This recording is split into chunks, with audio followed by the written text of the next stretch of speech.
right, everybody, you know where you are. You're where you always are every Tuesday night on the Lights Out Sports Podcast. Myself, Mike Valentine, and there is my buddy Cheese, who's twerking in his chair over there. I don't know what he's doing, but okay. Cheese, how you been, buddy? I'm twerking in my chair, apparently. Yeah, apparently you were. It's what you Uh, look like you were doing. yeah, I was just getting comfortable, and I was gonna repost the stream on X. That's what I was doing, and adjusting my seat. All So I'm right. good. How are I'm sorry you? for interrupting you, sir. Oh, it's okay. You're allowed to on a podcast when there's two people. That's kind of what happens. It's kind of what happens. All right. Yeah. Sounds good, buddy. We have got a lot to get to today. Football, a little, and a lot of baseball. We're going to do our predictions today. All kinds of them, not just a few things, all kinds of stuff. We'll do it here in just a little bit. We're going to do such things as picking every division winner. Then we're going to take it down to the teams that make the playoffs, whether it's winning those divisions or in the wild card spots. We're actually going to give you both ALCS teams and NLCS teams. We're going to predict the winner of each division. And then we're not just going to stop there. We're going to give you and tell you who will be the World Series champion. We'll do Rookie of the Year, Manager of the Year in each league, the Platinum Gold Glove winners. We'll do the Cy Youngs, the MVPs, and everything. We're not skimping out on a darn thing on these predictions. We're doing some NFL in between. We'll do some other baseball questions, including are the Dodgers ruining baseball? And we'll talk about PCA and the Cubs. There's some breaking news on that we'll get to here in just a moment. And we will answer, how do you build a successful bullpen? We'll do all of that. But first, Cheese, we got to give you the 5 Flamin' 5 in 5. I was hoping you forgot about it this time. Oh, no. We gotta put you to the fire, sir. Okay. All right. So for those of you who are first-time people, which we love, let's explain the 5 Flamin' 5 in 5. Cheese. Yes. 5 questions, 5 minutes.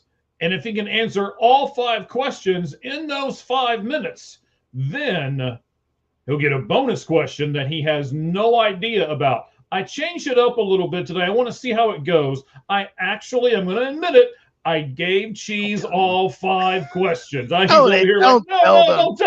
Don't tell them. Okay. I will. I gave him the 5 questions, but the bonus question I did not give him. And Cheese, that has to do with opening night, not opening day, opening night. So if you get all 5 of the questions, we'll ask you a question about opening night. So, Cheese. Yes. Are you ready? Well, I am, yeah, because I have the questions. Okay. All right, buddy. The 5-minute timer will begin after I finish reading the first question. I should mix them up so it messes with you a little bit. All right, here we go. We got 2 Major League Baseball candidates for Resurgent Player of the Year, at least in my opinion. Nolan Arenado, who has hit 1.567 OPS, which is equal to 268 weighted runs created. Plus, we know he's not going to do that in the regular season, but wow, what a spring. And Andrew McCutchen, who batted .421 with a 1.297 OPS and only 19 at-bats and 8 games. So, Cheese, my question is, which one has the better chance of being that resurgent player of the year? So what you're saying is you don't think Nolan Arenado will be 168% better than league average? Is that what you're saying? No, I don't. You do not. Okay. Yeah. I mean, spring training stats, we've seen this in the past. Sometimes, a player gets off to a great start and, produces throughout the year. Other times it's just spring training, weather's warm. So I take these stats with a grain of salt. Both players, toward the end of their career. But the answer is Nolan Arenado, I think, for sure. I think it just has not gone well with the Cardinals last few years. He's in a better ballpark. He's with a better team. He just seemed to want that trade. You know, he had a no trade clause. He didn't want to go to Houston when he was traded last year. So I think Nolan Arenado has a better chance. And Andrew McCutchen, I'm surprised he's still playing. It's great that he made the Rangers, but I honestly was surprised he's still in baseball. So yeah, I think Arenado for sure. All right. So I wanted to for some reason, if I start the music when you're talking, it messes everything up. So I didn't want to do it that way. We'll make sure. Okay. Here's question 2 for you, buddy. The NFL draft is in 29 days. It's fast approaching. This year, teams will only have 8 minutes to make their picks instead of 10. 2 questions, actually. Is it a big deal, and will it hamper draft day trades? I don't think so. Probably not. Obviously, 2 minutes is a big difference. 8 and 10, it's a big difference. But I just think teams are going to, knowing that it's gone down from 10 to 8, they're going to call teams during the week of the draft more. Are you looking to move down? Are you looking to move up? What it will hurt is the last minute deals where someone crazy falls, someone that you don't expect. Like say you're Arizona picking, they might have the first pick of the second round. They pick him pretty high in the second round. Say somebody that you have a top 10 grade on falls to pick 26. Well, you're calling. So maybe here are the last minute ones. You have less time because in a draft, you have to fax to the league office the exact same thing for a trade to work. And if it's not the exact same thing, they reject it. So for the most part, no, but only the last minute crazy trades, yes. Okay. I like it.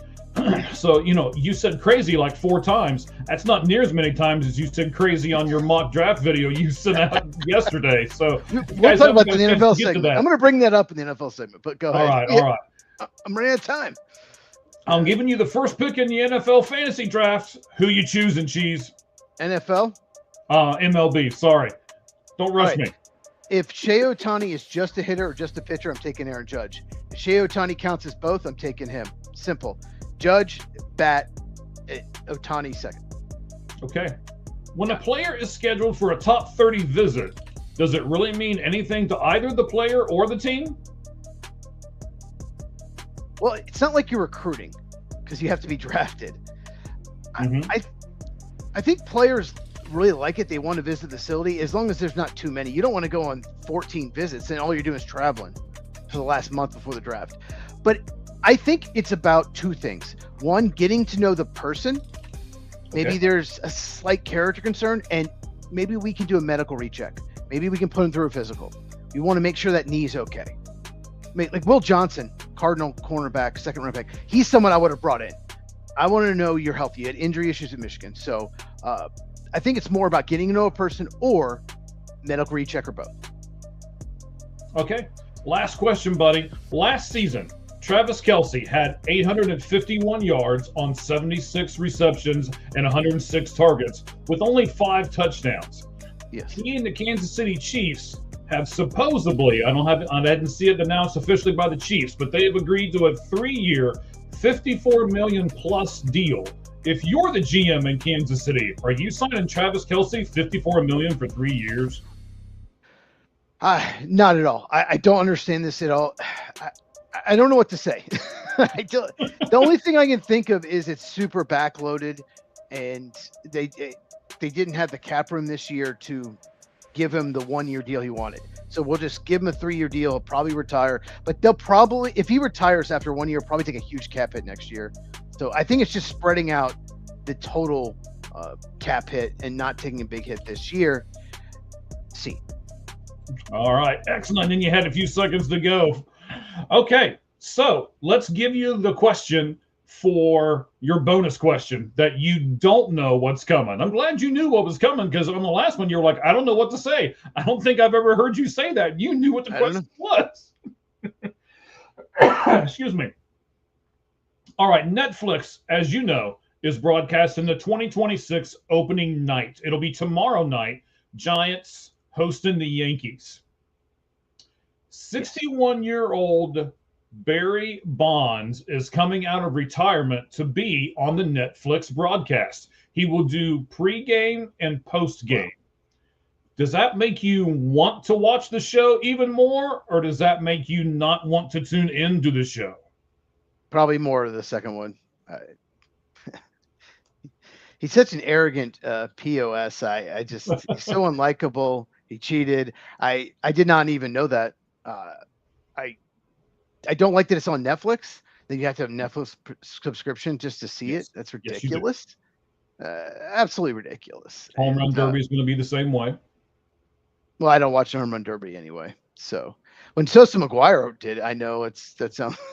We talked about cheating, but that was entertaining. But no, I'm probably not going to tune in, to be honest with you. All right, so just so everybody knows, and we're going to throw it all out here real quick. And I got one more partial question for you here. So it's going to be L. Duncan, Albert Pujols, and Barry Bonds will be the pre and post game. And then the actual commentators will be Matt Vasgersian from MLB Network, along with Hunter Pence and CC Sabathia. What do you think about those three on the call?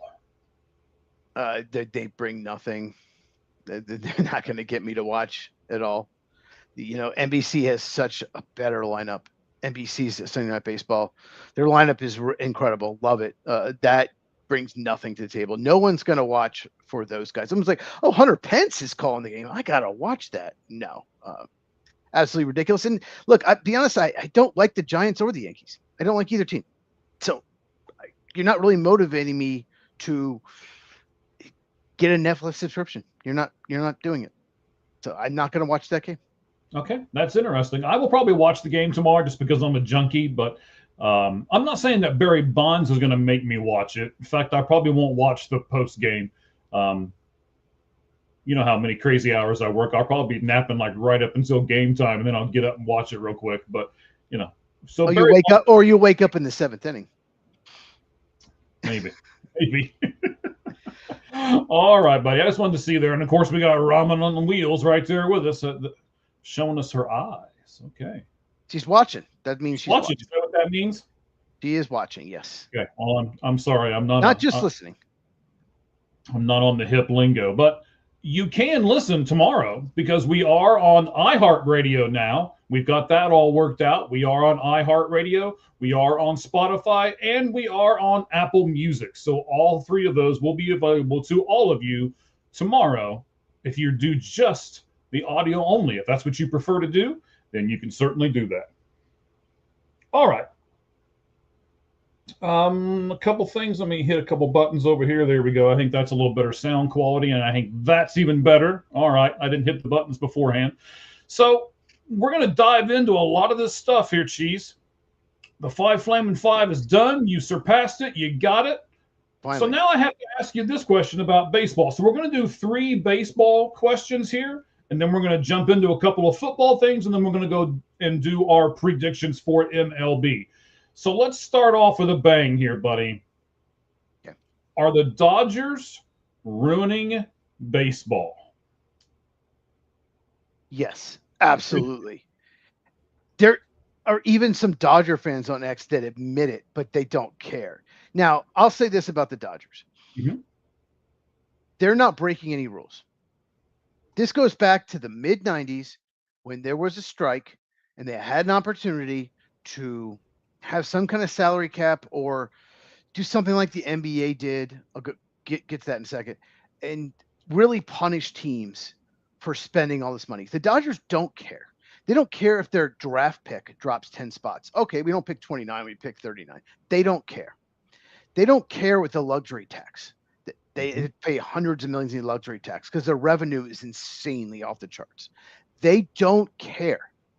What if I mentioned the NBA? If you do not know, once you hit tax, you're limited on how much you can spend in free agency. There's a mid-level exception. Okay, maybe another team can spend 10 million. You can only spend 5. Another team can spend 20. You can spend 10. There's limit. There's punishments in the NBA about how much you can spend in free agency. If they had something like that, if you don't have a salary cap, you have to have something like that. And there isn't. And it allows the Dodgers, and the Mets do this too. It's not just the Dodgers. Yankees do it too. To just go out and just when in doubt, have one big hole. We need another outfielder. Let's just go get Kyle Tucker. Just throw money at him. We can throw more money at him than anything, and then we don't have to trade from our farm system to fill that need because we have the money. So our farm system stays one of the best in baseball. So they are taking advantage of the rules now. They're taking advantage of it, but yes, the way they're doing it is absolutely ruining baseball. What do you think, Mike? Well, let me give you a chart.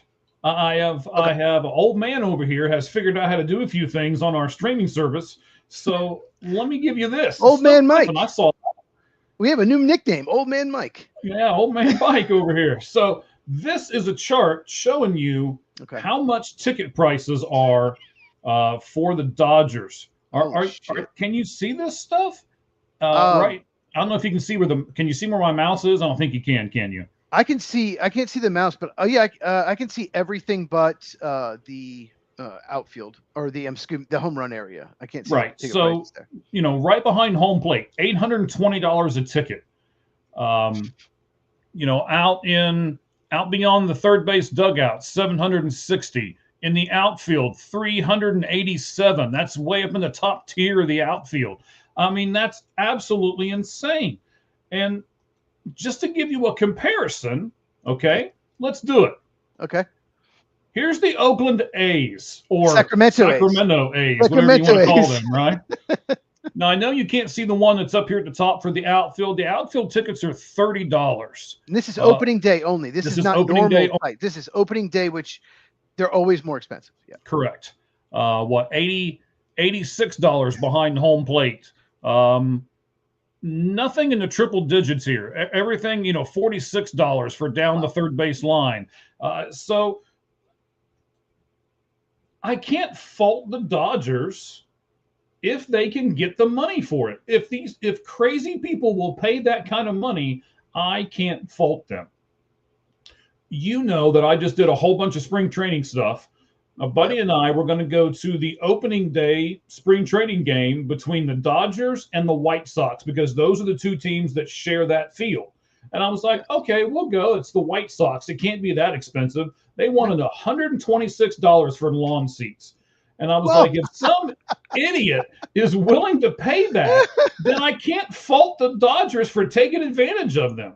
I mean, are there that many rich people in LA that want to watch baseball that bad? They have a huge fan base, and they're very good.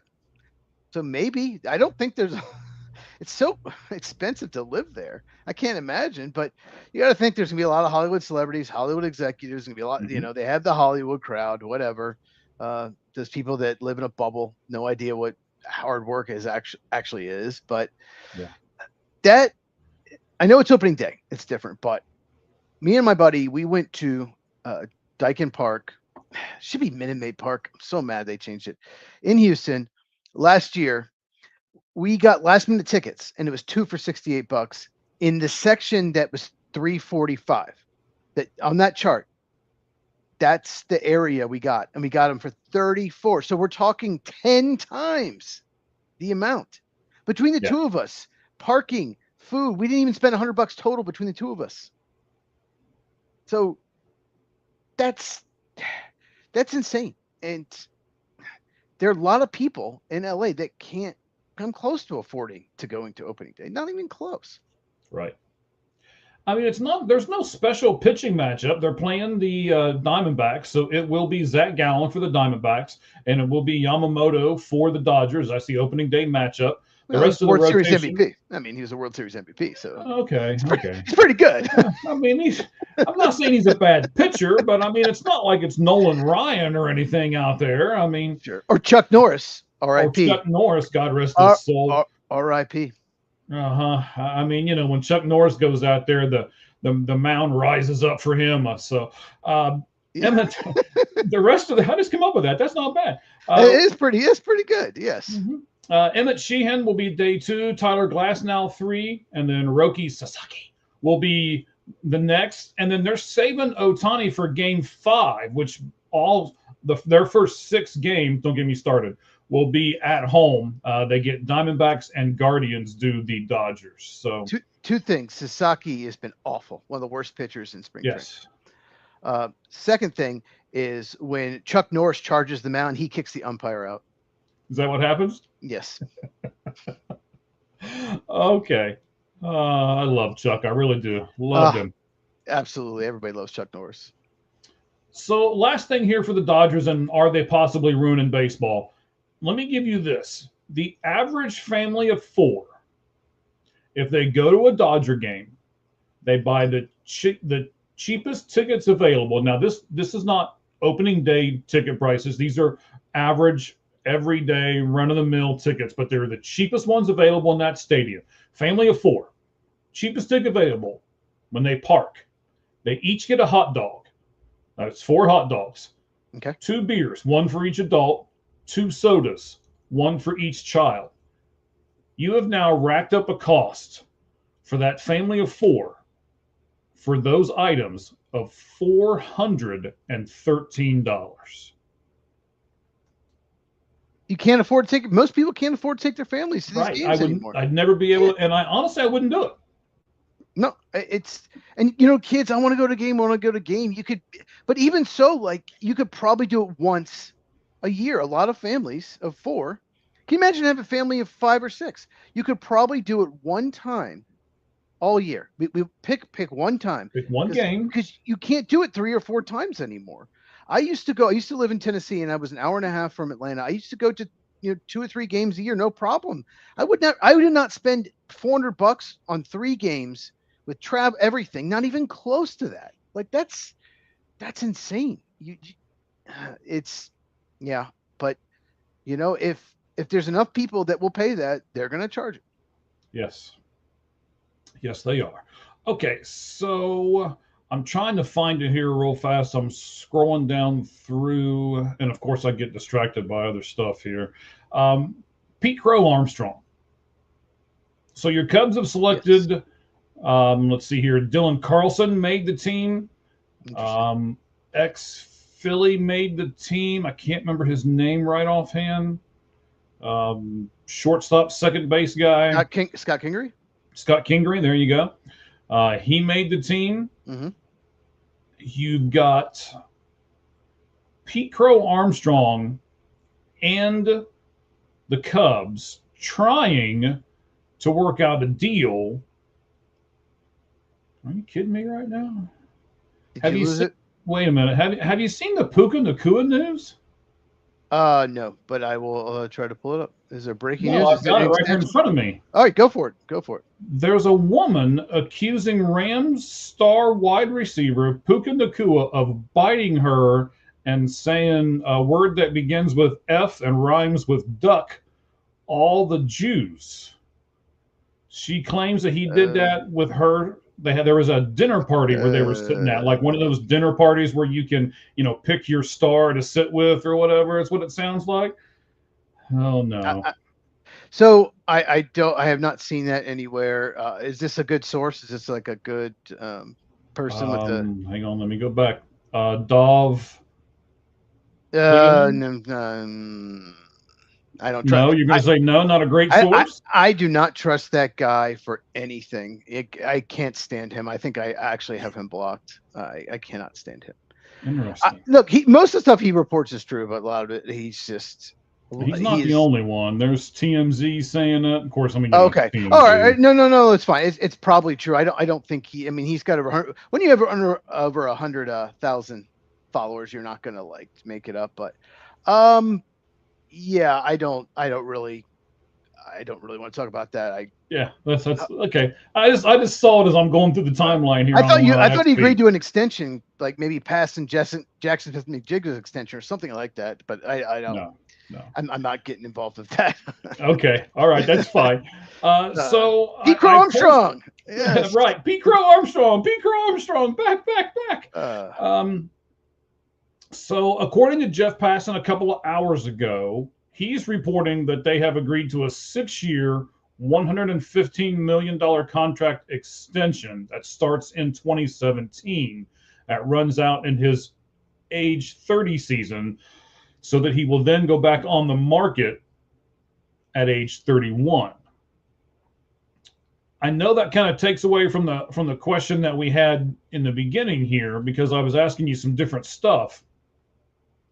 So I'm still going to ask you though, because it's not a sure thing. It's just what he's reporting. I mean, I'm not saying he's a bad reporter or nothing, but I haven't seen anything from the Cubs or from Pete Crow Armstrong's camp. So until I do, I'm just going to say it's a rumor right at the moment. Excuse me. So if you were the GM of the Chicago Cubs, what would a PCA contract look like to you, knowing that you're a huge fan of them, and I assume you want to keep Pete Crow Armstrong around?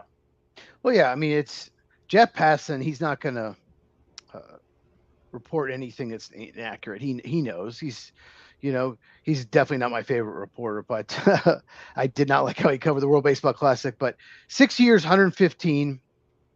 Yeah, that's not surprising. I was hoping for more like 8 years, 145, 150. Get him locked up for 8 years, But it's one of those that'll help both teams. Look, PCA will make more money the next few years than he would have, and the Cubs get him for 2 extra years beyond when he'd be a free agent. It's one of those that it's good for both players. They actually offered him very similar, like the rumor is, no, not confirmed, 7 years, 66 million last spring training, before he had this breakout, before he finished 9th in MVP voting, before he won the Gold Glove, before he started the All-Star game.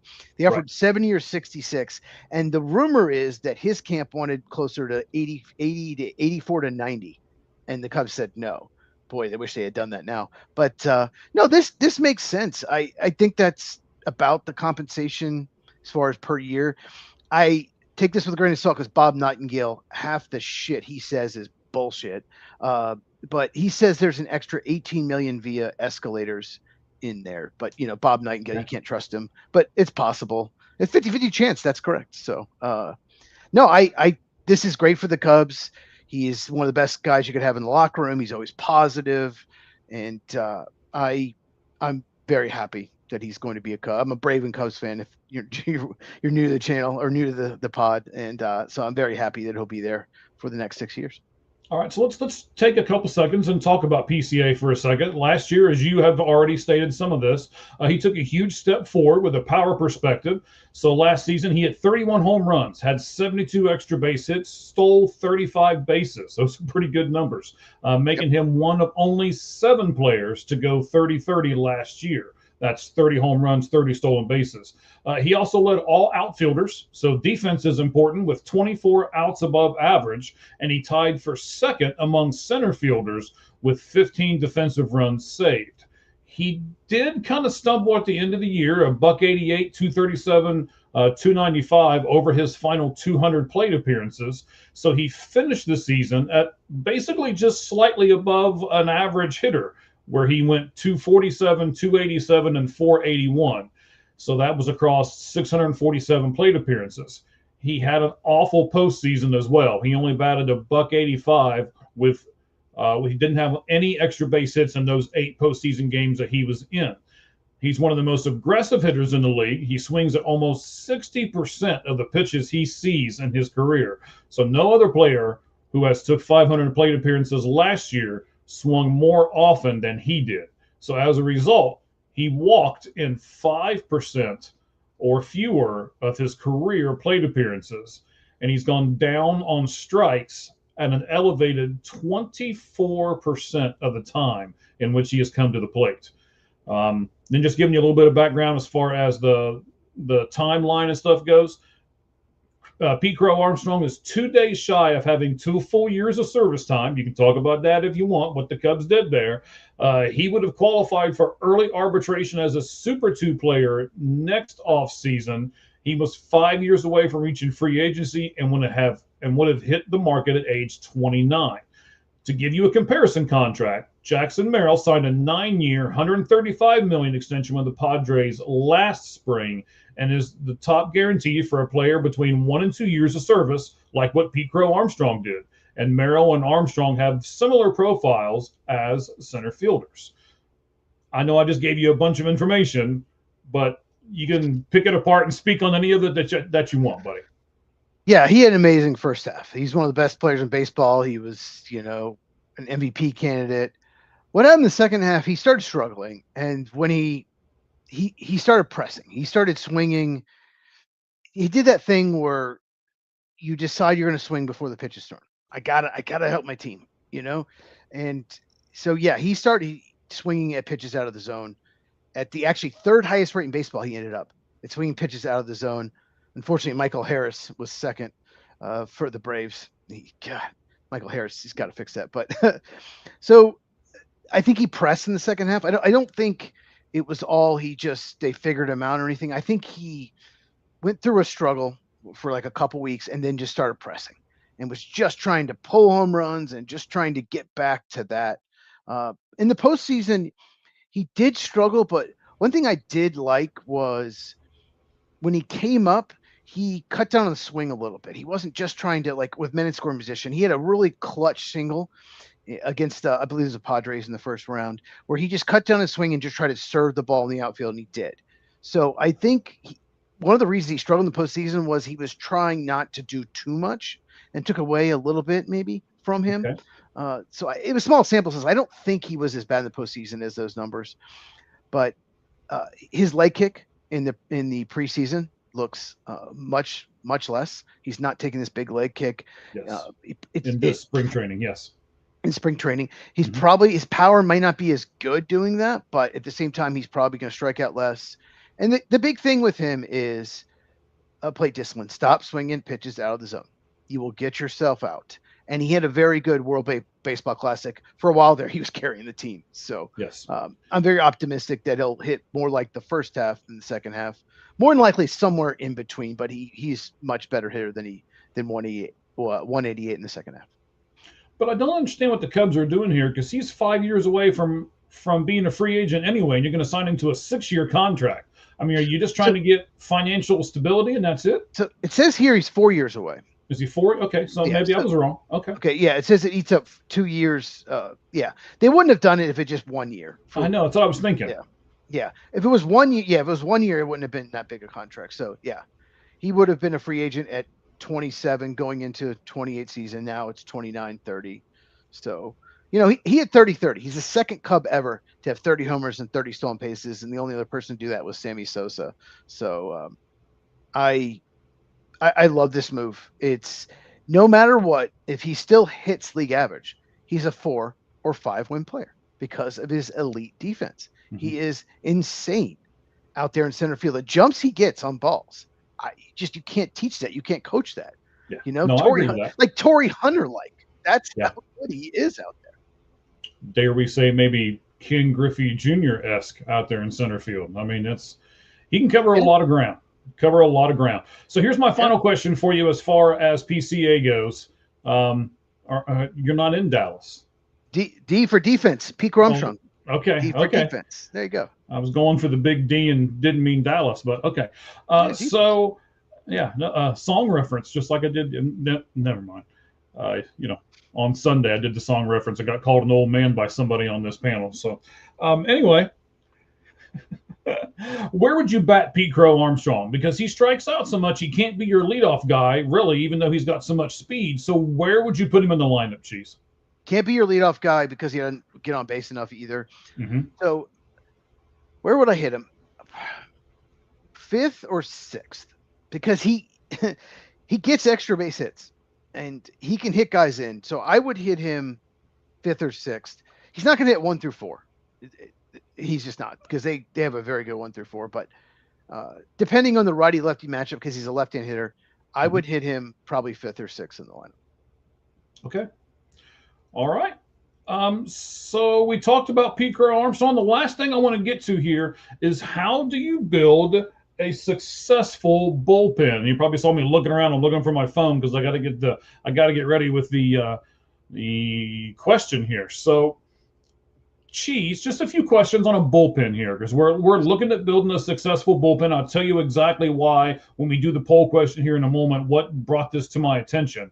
So can you have a successful bullpen without an established closer? Unlikely. Established. The key word is established. Correct. Obviously, you want to have an established closer going into the season. Being a closer is so tough. There have been some really good pitchers with elite stuff that miss bats like crazy. And when they put into the closer role, they're terrible. You are literally, you're up 3-2, 4-3, have to get 3 outs. Say you walk the leadoff guy, you give up a single. All of a sudden the pressure's on. You can't give up a homer, you lose. Like, it's so much pressure on a closer. So some guys just don't have the mental toughness to do it. Mhm. Kyle Farnsworth is a perfect example of someone who had elite stuff. He wasn't even a good setup man. He just, whenever a game was on the line, he would be terrible. When it wasn't, he was like the best reliever in baseball. Yeah. So I want to establish culture. I think it's so important.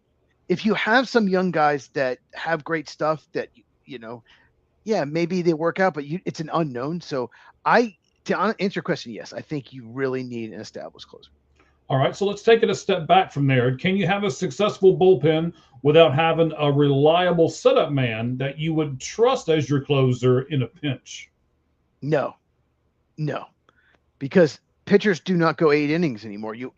They go 6. I think the average pitcher goes like 5 1/3, 5 2/3, but even the good ones go 7 at most.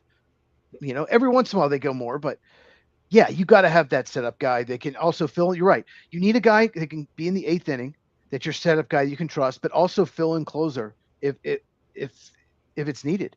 It's so important. Closer can't go back to back to back or whatever like that, right? You can't. Or if they get hurt. We don't want to wish that on any team, even the ones I don't like. I don't want to wish that on any team. Let me give you the poll question here. We'll get to it in just a second. Okay. So how many left-handed pitchers do you need for a successful bullpen? Again, I'll get to why all this happened here in a few moments. You can say 2, 3, 1, or you don't need a lefty in the bullpen. And those are your choices. So 2, 3, 1, and you don't need any left-handers in the bullpen. Let's continue with our bullpen conversation here. We got a couple more questions. Can you have a successful bullpen without the rest of your bullpen having defined roles, like the 7th inning guy, or he's the low leverage guy and he's the high leverage guy, or here's the long man? Or I guess I know for myself, Cheese, when I go to work every day, mm-hmm. I pretty much know what I'm going to do before I get there, and I can prepare myself for the role in which I'm going to have for the day, and I like that. Do you think you can have a successful bullpen without having those rules in place and everybody just shows up and whatever role I want you to do, that's what you're going to do for the day? I've seen it where teams actually do a committee and right. It still works. You never mm-hmm. know. Like they'll use a guy in the 5th inning one game, maybe the 8th the next. I think it can work, but most of the time it's not. Most of the time it's better to know your role, to everyone have the role on the team, knowing, okay, if the game gets there, okay, this guy, he can go 2 innings if we need him, 5th or 6th inning if the starter doesn't go. Mm-hmm. This guy's coming the 7th. This guy's coming the 8th. You know your role. That's ideal. That's what you want. Once again, I've seen bullpens that have just not had the roles. It's been a disaster. I think it can work, but most of the time, no. So probably, ideally, with a bullpen, you want depth. You want 3 or 4 guys that can pitch a 7th or 8th inning. You want 2 guys that can close, and you basically you don't want any middle relief. Everyone can set up, or maybe one long guy and everyone else can pitch 7th, 8th inning, and maybe 2 guys can close. That's ideal. You want depth in the bullpen. Right. So I think a role is important, and the bullpen is it's there's so many teams that have good starting pitching and a good lineup. They just don't have a good bullpen, and they don't, and they win 78, 79 games because the bullpen just keeps blowing leads. So it's bullpen with starters going fewer and fewer innings is more important than ever. Yes, absolutely. I thought when the Kansas City Royals won the World Series a few years ago with their bullpen, that it would change the culture, but it just didn't. 11 years ago. Was it 11? That many? It was 11 years ago. Wow. Dang, man, making me feel old, Cheese. Thanks, buddy. Do you remember who the MVP was? Salvador Perez? I didn't remember either. I have to look it up. Okay. It was. That was correct. I thought you had it. I was going to say that would be my guess. I was curious. So good call. You got it. How many left-handers do you need in a successful bullpen? And here's why I asked, Cheese. I'm going to give you the spectrum here. The Nationals, I know it's the Nationals, but the Nationals have 3 left-handers in their bullpen. Okay. The Diamondbacks have 0 lefties in their bullpen. So that's why I asked the question, do you need 2? Do you want 3? Can you get by with 1? Or would you say you don't need anybody as long as they're a bunch of good pitchers? Who cares if they're right or left? So a couple things here. Mm-hmm. One, the Nationals have 3, but I mean, are they any good? Their bullpen, I looked at their bullpen, knowing this question was coming. Oof, I heard of one of them.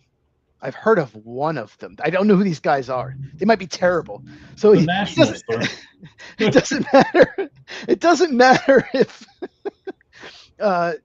you have 3 lefties if they're terrible pitchers. I'll say that. As long as they're good.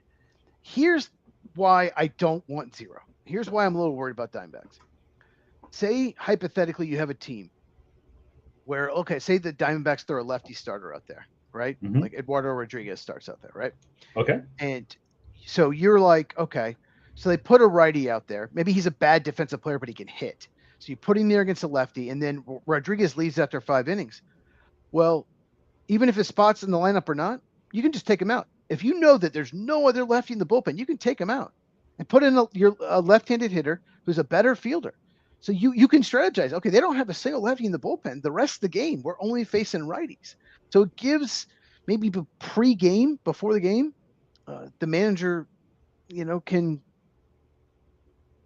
start a lineup based on that. Yeah. Having said that, if you have a couple righties that are really good at getting out, like as a splitter, just really good getting out lefties, maybe a cutter, something, then you're okay. But I would, 0. Ideally, you'd want 2 or even 3 if they can miss bats, if they're really good. But even 1, I think, is important. But 0, that's rough. Yeah, I'm interested to see what the strategy is going to be for the season for the Diamondbacks because they don't have any lefties in their bullpen at all. The poll question, so you don't need any, and 1 both got 10%. 3 was next with 30%. And of course, I think, as most people would say, 2 was probably ideal, and 2 got 50% of the votes. So that's what I voted for, yeah. Mm-hmm. Yeah. That's how it all shook out there on the Lights Out Sports Podcast poll question. All right, well, I've got everybody here. Before we skip to the NFL, I want to do a program reminder for you guys.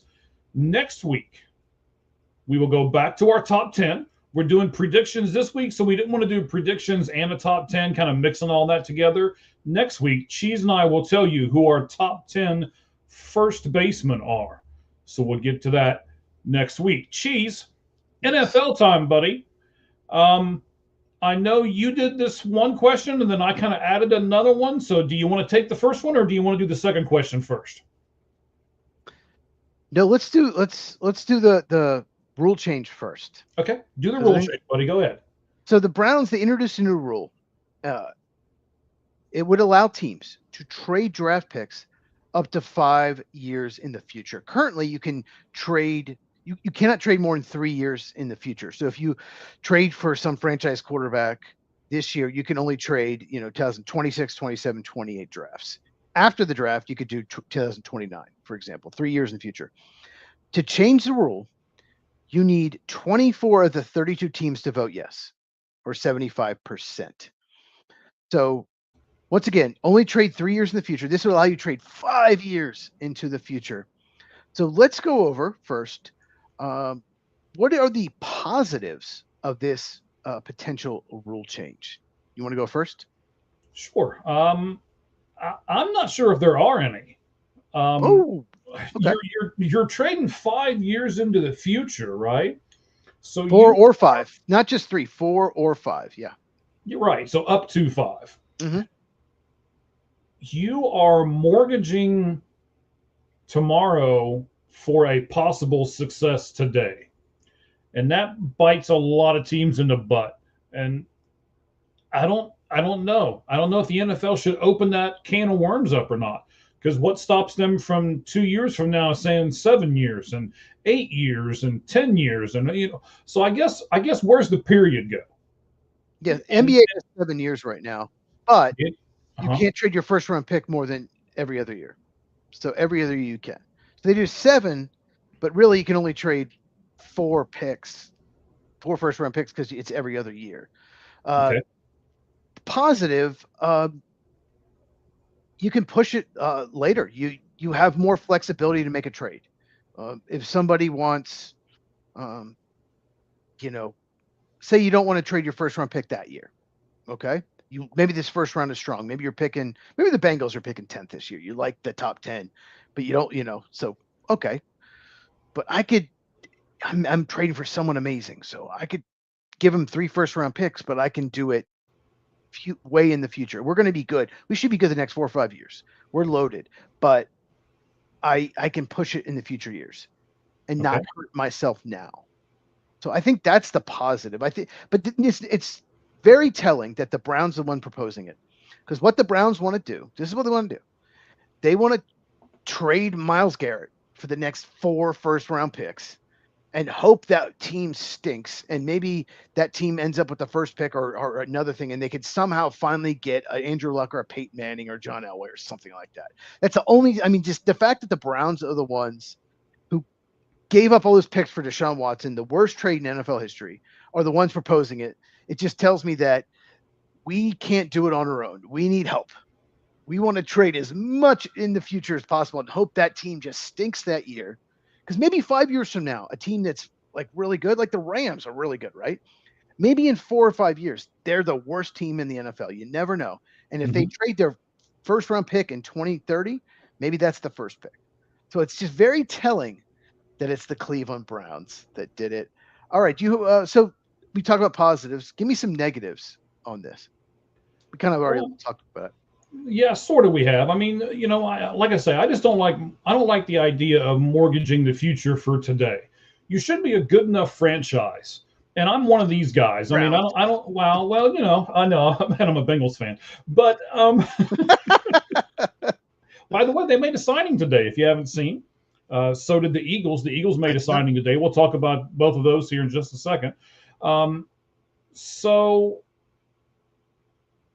I'm a guy who doesn't. You don't need to go to the Super Bowl for me. I want a consistent team that I can root for every year. I want the Buffalo Bills. I want I'm trying to think of a team, the Baltimore Ravens, right? Where they may not go to they don't get to the AFC Championship game every year, but they're going to have a winning record.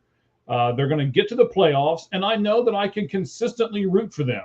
It's not going to be one of those things to where they stink for 4 years, they go to the Super Bowl, and then they stink for 4 years after that. Personally, I don't want that in a team. I won't. I know you probably will. You would take one Super Bowl win and then 4 years of crap and then 4 more years of crap. But I would rather have a consistent team. So I just don't like the idea of mortgaging your future to try to win something right now. So I think what this will do, we'll just say this. Maybe a team doesn't want to give up a draft pick in the next 2 years. Okay. Maybe like the Philadelphia Eagles, right? George Allen would have loved this. I believe George Allen, didn't he own the Redskins? Or I was believe GM so. there? Okay. So maybe a Great team comment, like the by the way. Eagles. Maybe a team like the Eagles. Okay. We won the Super Bowl last year. We're next 2 years, we're going to be really good. And I want to move up in the draft. Mhm. But they're asking for my second or my third round pick next year. But I don't want to give that up. But I'll give you my second in 2029. I think we'll lead to more trades like that. We'll Okay. give you a second rounder, but it's in 4 years, 4 or 5 years. We'll give you that but here's why I asked about the negative. Imagine if you're a GM that needs to win, right? Okay. You mentioned mortgaging the future. Hmm. You need to win. And you have a good team. Maybe you're a team like you said, the Ravens or the Bills that make the postseason. They just can't get to the Super Bowl. And you might get fired. okay, let's go after some really good player at a big position of need. And you can have my 2029, 2030 first round picks, knowing that if you don't win, you're not going to be there anyway. Who cares about those picks?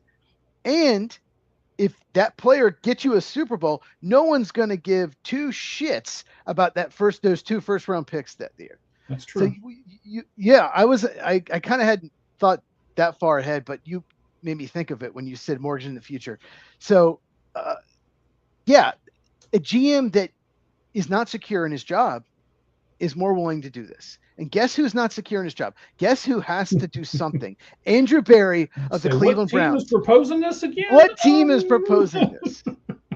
So I just, if they do this, I wonder if there'll be restrictions. Like, because basically what a team could do is saying, okay, they could call up, say, the Broncos and say, we'll give you their next 4 first-round picks for Bo Nix.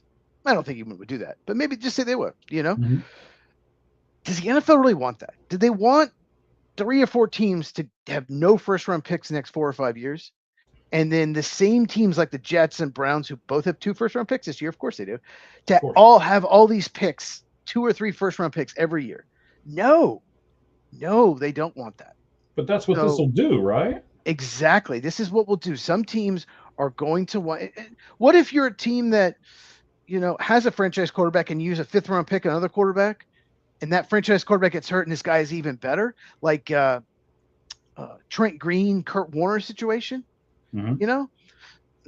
Then you can shop one of them. Like, okay, we'll shop one of them. Give us next 3 or 4 first-round picks, and you're already a good team, and you have all these extra picks. You could be a dynasty. You could win 5 of the next 7 Super Bowls because you have that. There's a lot of factors. This is why I want to talk about this. This is fascinating. It would lead to more trades. It would lead to us on this podcast talking about the NFL even more. Like, there's so many more things to talk about. But at the same time, we could see a lot of teams, like you mentioned, we could see tanking. We could see more teams just tanking for extra picks. Okay, we're not very good. The Dolphins just traded Jalen Waddle, knowing they're not going to win the next couple of years. He's in his prime. Let's see what we can get for him. They got a good offer. Taking it.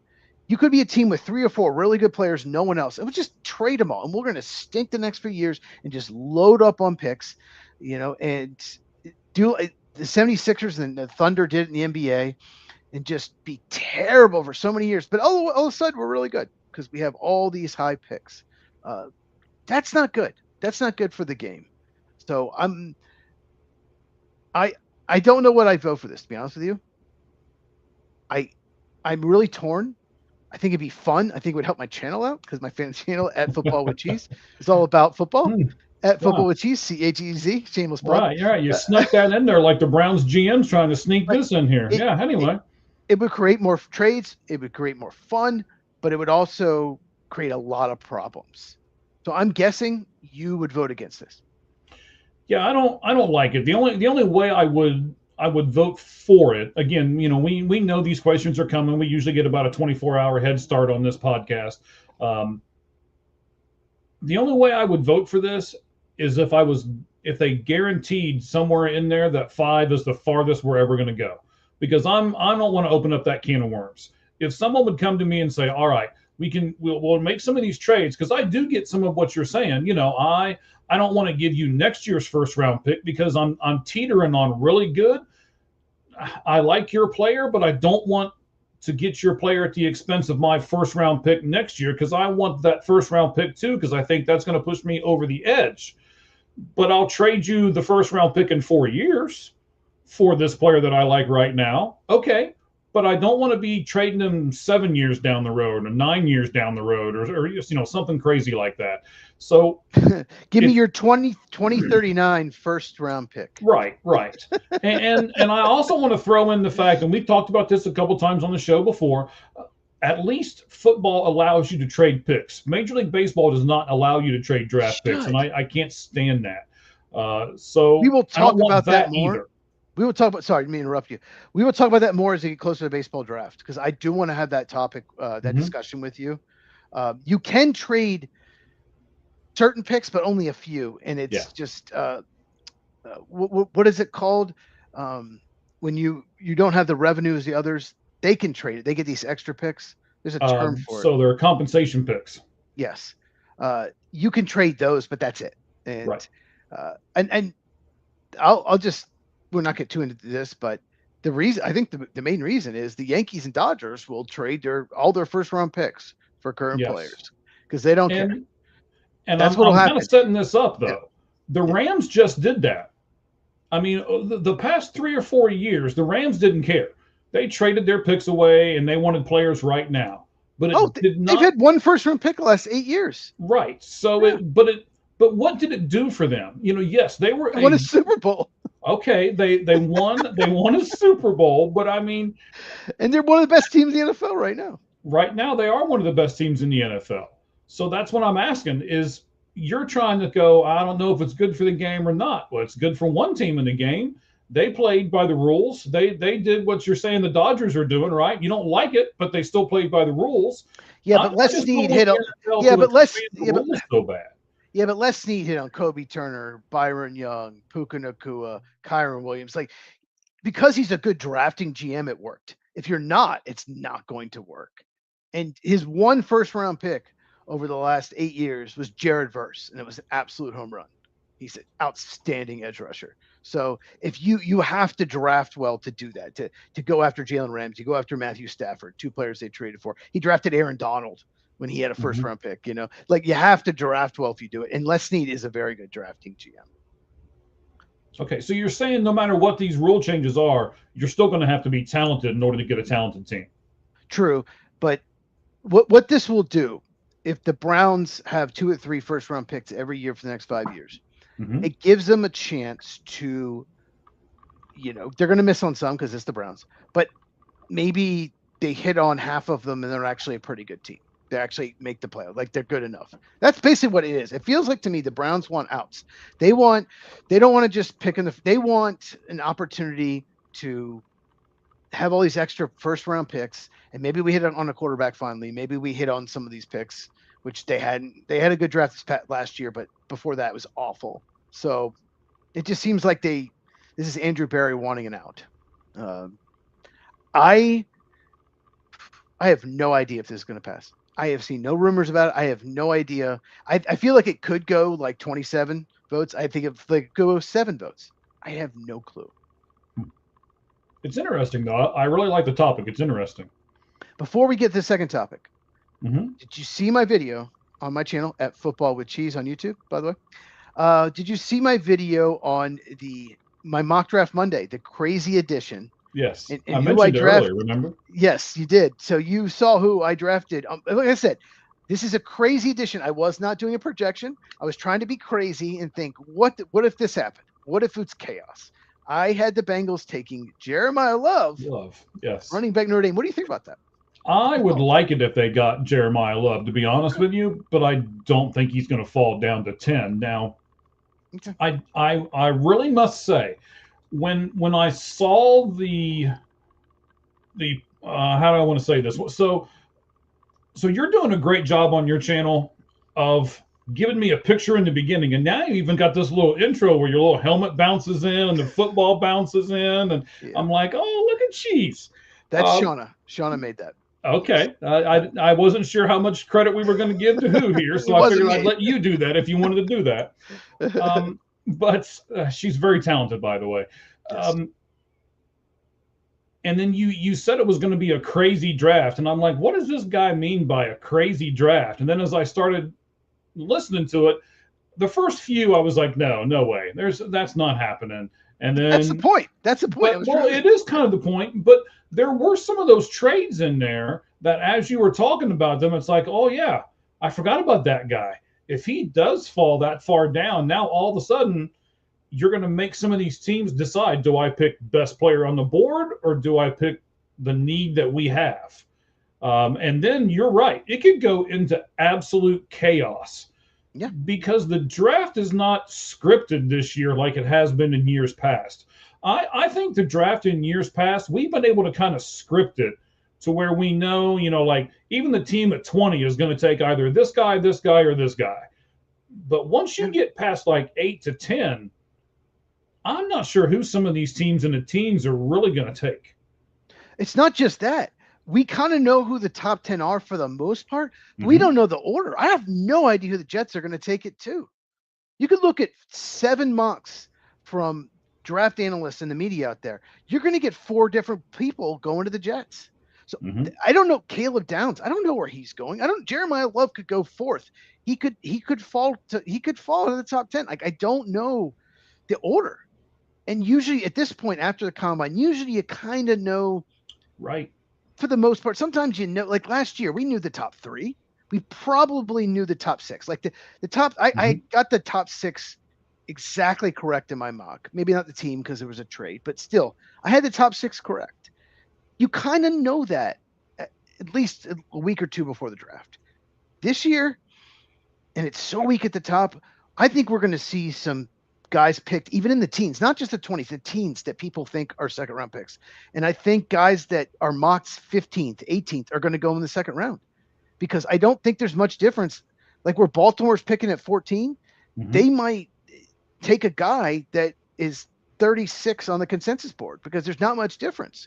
I think Cincinnati's in a good spot, maybe Miami at 11, but after that, I don't want to be picking later than that because there might be 10 or 11 first-round talents in this draft. I think it's going to be chaotic, and that's why I was thinking about it, why I made the video. And if you do watch that video, there's some people that fall like way further, and just like maybe this could happen either based on positional value because it's not because I have offensive linemen going way higher than they should because people need offensive line. It gets overdrafted. So, but other positions like defensive back may fall. You never know. Yeah, and they're getting expensive. So why not get the guy in the draft and have him for 4 years and then do your 5th year option and save a lot of money that way instead of paying free agency prices for linemen. So I had 4 offensive linemen in the top 11. That was, but it could happen because they get overdrafted. They were way overdrafted last year as well. So yeah, it should be good. All right. So I said that there were 2 signings today. Let's get to those real quick. So these are the 2 signings that I have seen. If you've seen any more, Cheese, please correct me and let me know. I saw that the Eagles are signing wide receiver Elijah Moore to a 1-year deal. I forgot Elijah Moore is just 25 years old, but this is his 4th team. Yeah, he sucks. So you don't like him? He was very good at Ole Miss. He was a player that was mocked to the Packers more than anyone about 4 or 5 years ago, and fell the second round, and he has just never been good at all. He's just not a good player. He's very talented, so the Eagles taking a flyer on him, but he's not very good. And then I did see my Bengals made a move today. They signed quarterback Joe Flacco to a 1-year deal, so they've got their quarterback room pretty much put together now. So yes, there you go. No comments on Joe Flacco to the Bengals. I mean, they need a backup. Yeah, that's fine. And he seemed to like playing there. So, and more than likely he'll have to start at least a few games because the way Burrow is playing, especially if he plays, he's got to stop playing flag football, making those cuts in that video. It's like his ACL's about to tear. Like, just stop it. Just stop, Joe. What are you doing? Like, what are you doing?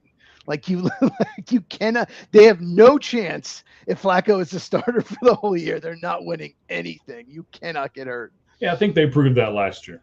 Yes, they did. All right, so we got one more NFL question. Do you want me to do this one, or do you want to take it? Go for it, man. It's your question. All right, so there are 7 non-quarterback players in the NFL this season who are making $40 million plus. Now that Jackson Smith-Njigba has gotten his contract extension. So, Cheese, I'm going to have you rate these guys. I'm going to give you them in the order of money in which they make, and then you tell me what order you would put them in. So 7 of them making $40 million plus. Here we go. Starting with number 7, the guy who is he's only making $40 million, Myles Garrett. His family must be living paycheck to paycheck. Right? They're just, I don't know if they can get groceries this week or not. So help me with the first name. Is it So Hunter, what's Hunter's first name? I think it's Danielle. Yeah, that's what I thought, but I wasn't. I don't know. It sounds like a girl's name, so I was like, maybe it's not. He's a good So player, though. He's a really good player, though. But yeah, yeah, okay. So don't tell him his first name sounds like a girl because they'll run you over. yeah. I mean, there's a defensive tackle I love for the draft. His name is Dominique. So I mean, there's Dominique Orange. So yeah, I don't know why. There's sometimes they have effeminate names. Well, I mean, you know what? We got Kool-Aid as a cornerback in the NFL. So hey. Anyway, I mean, that's pretty good. It's cool. It's cool, Aid. It's cool. Yeah. Aid. Yeah. Oh yeah. All right. So Mr. Hunter's making 40.1 million. The next guy up is Jamar Chase at 40.2. Then you've got TJ Watt at 41 even. You got Jackson Smith and Jigma now with his contract, 42.4 million. The next to the top is Adrian, right? Aiden. Always do that. Aiden Hutchinson, 45 million even. And then the number one highest paid non-quarterback position in the NFL this upcoming season, Micah Parsons, $46.5 million. So let's go top to bottom, Cheese. Who is your number one guy? Who makes the most difference on the NFL playing field out of those 7 guys? Myles Garrett for sure. 40 million. 25 sacks, defensive player of the year. Myles Garrett, 40 million. Yeah, no doubt about it. Wow. Okay. I really thought you'd go with Parsons. So who's your number 2 guy? Parsons. Well, I mean, 6 million less a year than Parsons. So you have to go. Okay. So you're considering the money factor into the whole thing too. Sure. Yeah. I mean, there's not, look, difference between 40 and 46 on your cap. It's not much at all, but if it was the same money, I'd probably still go Garrett. But if for example, Garrett was 46, Parsons 40, I might have said Parsons, but yeah, okay. Parsons too. All right. Myles Garrett. Mr. Parsons is second of your Green Bay Packers. Who's third, Cheese? Probably Aiden Hutchinson. He was still very good. Just wasn't as good coming off that horrible leg injury. But sometimes it's the year after when you have a bad injury. So I think he'll be better this year. So I'll say Aiden Hutchinson third. I really want him to get another guy on the other side, by the way, just so we throw that out there. The Lions won't do it. They won't do it. They'll fix every other hole in the roster. They refuse to get another edge rusher opposite. Aiden Hutchinson has to do it all himself. Unless you do a crazy draft, and then my draft, yes. The Detroit Tigers. Boy, I'm in baseball mode. We'll get to them in the predictions. Yes, the Detroit Lions will get one in the crazy draft. But yes. All right. So after Hutchinson, who's after that? I'm gonna go Jamar Chase at 40.2. I don't like that the wide receiver market went crazy. But he's just so good. He's so special. He wins quickly. He can do it all. So I'll go Jamar Chase. All right. And then you're going to go Jackson Smith and Jigma, TJ Watt, JSN. Or are you going to go Hunter? JSN. He's always open. You know, it's funny when he was drafted, he was supposed to go 13th overall to the Packers. He was absolutely supposed to. They were high on him. They were going to draft him. They needed a receiver, whatever. I'm still bitter. I don't want to get grumpy. But even so, he went 20th to the Seahawks. He was not supposed to be this good. He was supposed to be a very good player, but he was not supposed to be like one of the best receivers in the game. Like, he is so amazing, and what a playoff run he had. So yeah, JSN. You know, before we move on, I want to ask you this. You've got all these great Ohio State receivers. Does that do anything for Carnell Tate's draft predictability or anything? Absolutely. Mecca Egbuka went 19th overall. The knock on him was, he's always played with Jeremiah Smith or Marvin Harrison Jr., so he's always been the number 2 guy. So the best corner never covered him. Tampa Bay's like, we don't care. And before Mike Evans came back, he was their number 1 guy. He was amazing. In his first year. Yeah, he wasn't as good down the stretch. I think it just, they almost had too many guys in the room. I don't know. But yeah, it's every single Terry McLaurin, there's so many guys, Chris Olave, Garrett Wilson. There's so many guys that come from there. They're always good. And, got to give Brian Hartline such credit. He is the guy coaching these receivers up. He's now the head coach at South Florida, but he was with Ohio State for many years. But absolutely, I think Carnell Tate, he's not my number 1 receiver. He's my number 2 on my rankings, but he's going to be the first receiver off the board. I absolutely think so because of that. I don't think he's as good a prospect as Garrett Wilson or Chris Olave, but Yeah, I think Carnell Tate, it's going to help him a lot, no doubt about it. And Carnell Tate, once again, play with Jeremiah Smith, but it's Ohio State. You how can you not? Every single receiver they have, it's been amazing in the NFL. Yeah. All right. So you got Garrett, Parsons, Hutchinson. Then you went Chase, and then JSN. We got Watt and Hunter left. Who's next? Yeah, Watt, hasn't been quite the same the last couple of years. I think he's 31, 32, had a foot injury, but I'm still going with TJ Watt. He's still, when he's healthy and out there, he's very impactful. And Daniel Hunter, he's nothing gets, but he's very good. He's just not on the level of those other guys. Okay. All right. So, ladies and gentlemen, it's about that time. It's about that time for the best graphic in all of baseball. Well, not just baseball, all of podcasting. All right. All of it. All of it. Is it every single one of them? The flaming baseball. Oh yeah. Even the podcasts that we like, and there are several of them out there. Yes, a lot of good ones. Yes, there really are. If you like the Red Hot Reds podcast, Mike did that on Sunday night. I was all over the comments, but yes, the Reds on All Gloves Off. What is your YouTube? All Gloves Off social media. All Gloves Off Sports Media is the YouTube, and you can catch it right there on that. That is correct. And you can catch Red Hot Red. So if you are a Cincinnati Reds fan, check out Ricky and Roger do a great job. And for those of you that don't know, the All Gloves All Sports Media Group, we're going to put a conglomerate of a bunch of podcasts together, like Cheese, like the one we're doing right now, like Red Hot Reds, and we got a few other ones coming down the pike. So tune in to that. And in fact, tonight, I'm glad you had me bring this up because I may have forgotten this before it was all said and done. The video that we're doing right now, live right here, Red Hot. So you got me doing it. We're Reds now. We're doing a Reds podcast all of a sudden. We are. Lights Out Sports Podcast right now on YouTube. This is our 500th video on our YouTube channel. Oh, so cool. Check out all the other 499. It might take you a while, though. All right, guys, here we go. Into our Major League Baseball predictions. Might take you a while. That's an understatement.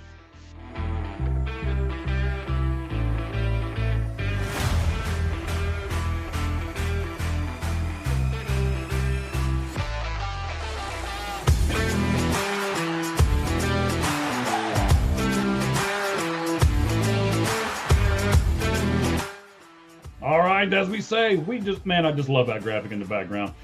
So we're going to do our Major League Baseball predictions right now. This is how we're going to go from now to the end of the show. We're going to do the projections in each division, AL and NL. We're going to do teams that didn't make the playoffs that will this year, and vice versa, ones that did make that won't in both the AL and NL. We not only do each division, but we'll go through the playoffs and give you wild card teams, division teams, the AL, NLCS, and all the way to the World Series champions. And we'll also do some individual awards: Rookie of the Year, Manager of the Year, Platinum Glove Winner of the Year, Cy Young, and MVP. All of those for each league. All right, Cheese. Whew.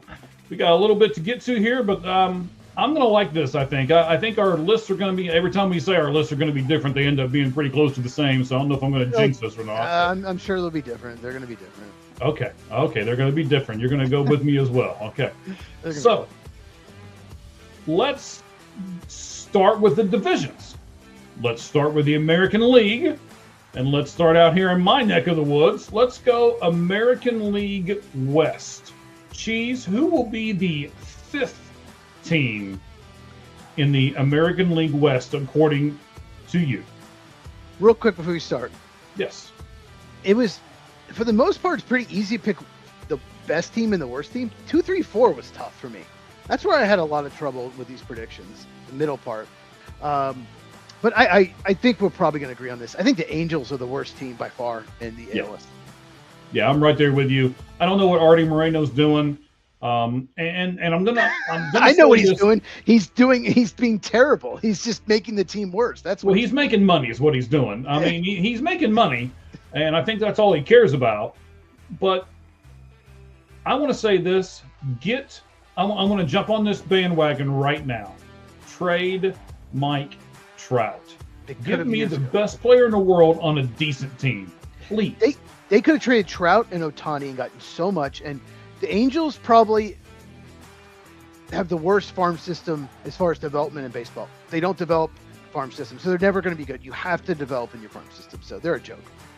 That's true. It's hard to be out of the cellar when you don't have a good team and you don't have a good farm system.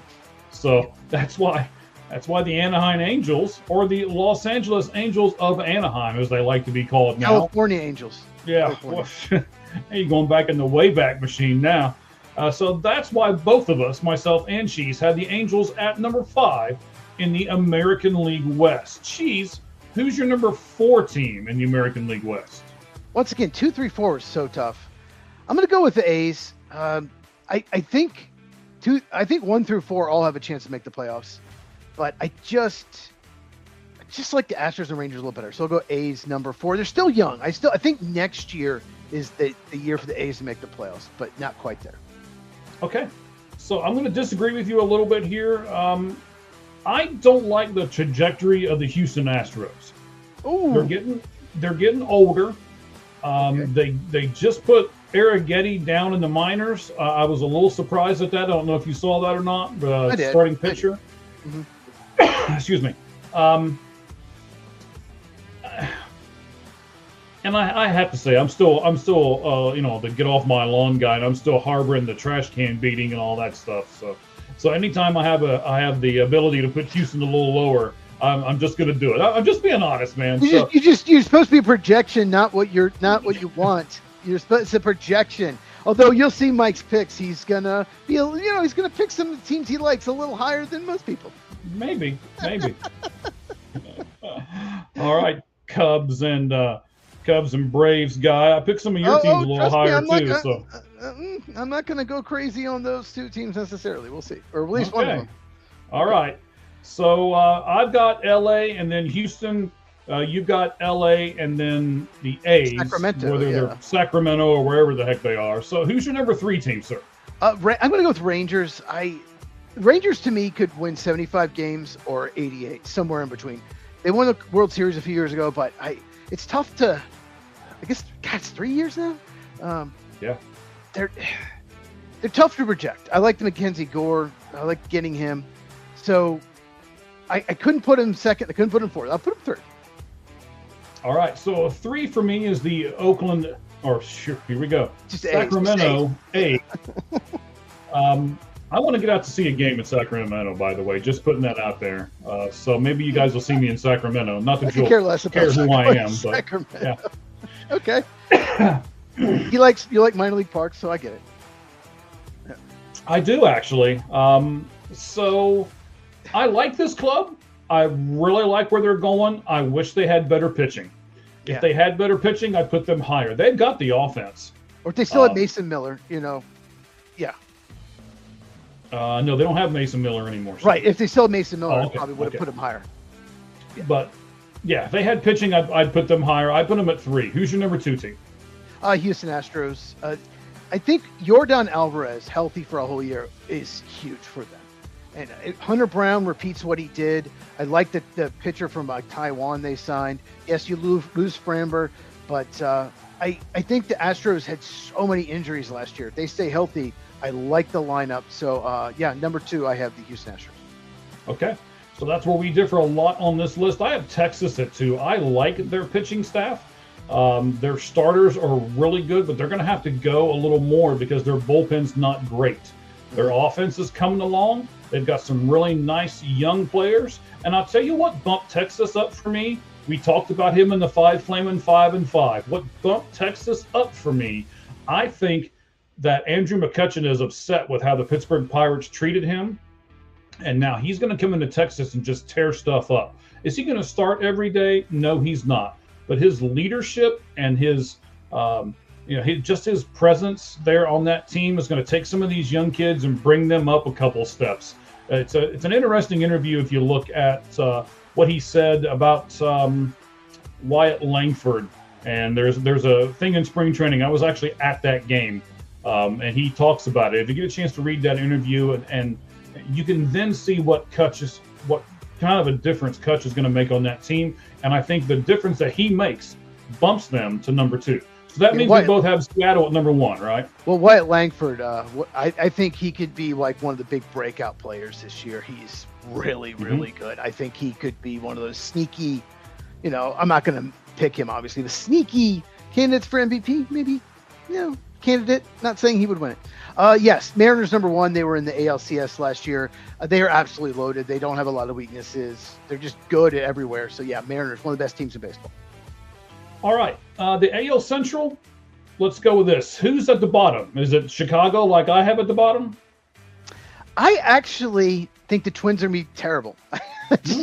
And I think they're going to be terrible, and then they're probably going to trade Joe Ryan. And so they'll get even worse at the deadline. So I think I don't like this Twins team at all. I was looking at I was just like, this is not a good team. No, it's not. I actually think the White Sox will be much improved. Still not good, but I actually have I was going to tell you, I have the Twins 5, White Sox 4. And by far, it's a big drop off from the top 3. Yes, huge drop off from the top 3. Absolutely. I've just flipped them. I did put Chicago at 5, Minnesota at 4, just because. And you know what? I'm going to put the guy up there. I haven't done it yet. Be watching for my Chicago White Sox guy, who is their minor league guy, and what his name is. I was at the spring training game. He's walking off from striking out, and he got his head down, the bat down, and then it shows his name on the video board behind him. Yeah, it'll be a funny tweet. Just wait, it's coming. So for me, Chicago, Minnesota, I put Cleveland at 3. Who'd you put at 3, Chiefs? I did too. I think there's going to be a little drop off for Cleveland. I just don't. They had a really good year last year. Great second half, won the division, but I just think the other 2 teams above them are just a little bit. I just feel like there might be a little drop off for Cleveland. I just don't know that they didn't do anything to make them any better, in my opinion. They didn't make a big move. Like I just, every year we want them to go out and make a big move, and they just don't do it. Yeah. It's like, spend some money, people. And they're just like, nope, we refuse. Or make a trade, do something. And they just don't. Well, and they need more help in that lineup. It's not a great, they need another bat in that lineup. They're not going to go after another big bat. They won't do it. They need Mike Trout. Ooh. Oh. Snap. Byron Buxton might be available. Who knows? You know what? That's not a bad thing either. They really, I'm not sure if Trout can give them the same. Well, I know he can't give them the same defense that Byron Buxton can, and they like defense on that team. So you know what? That might be even a better trade as far as Cleveland is concerned. So I put Kansas City at 2 and Detroit 1. Who do you have 2 and 1 in the American League Central, Chiefs? Yeah, I think Kansas City Royals they're going to be pretty good. I was just looking at, I like their rotation. Yeah, Bobby Witt Jr. is one of the best players in baseball. Vinny Pasquantini. They have a lot of good players. The Royals they're not the sexy team, but they just have a lot of good players. Salvador Perez is still bringing unbelievable. 30 home runs, 100 RBIs last year. Yeah. So I got the Royals too. And I think Tigers look excellent on paper. We'll see what happens when the regular season starts. They had a lead last year. They blew it.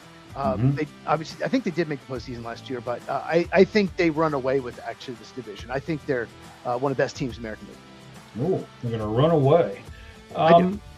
So let me do a couple things here. I want to compare Kansas City in the American League to a National League team. I think a lot of people don't know who Vinny Pasquantino is, and a lot of people don't know. They know Bobby Witt Reagan, Jr. I think. Eric Bubic. Just all kinds of. Like, they have some good starting pitchers. They have some good players over there that nobody really knows. Yes. And I'll compare them to the Milwaukee Brewers because of it. They're like the Brewers of the AL. And we see that every year the Brewers seem to be right there. And they win that division and they sneak in. And so I think Kansas City is a lot like them. But just like you, I put them at number 2 because Detroit has Tarek Skubal. And they've got a lot of up-and-coming young.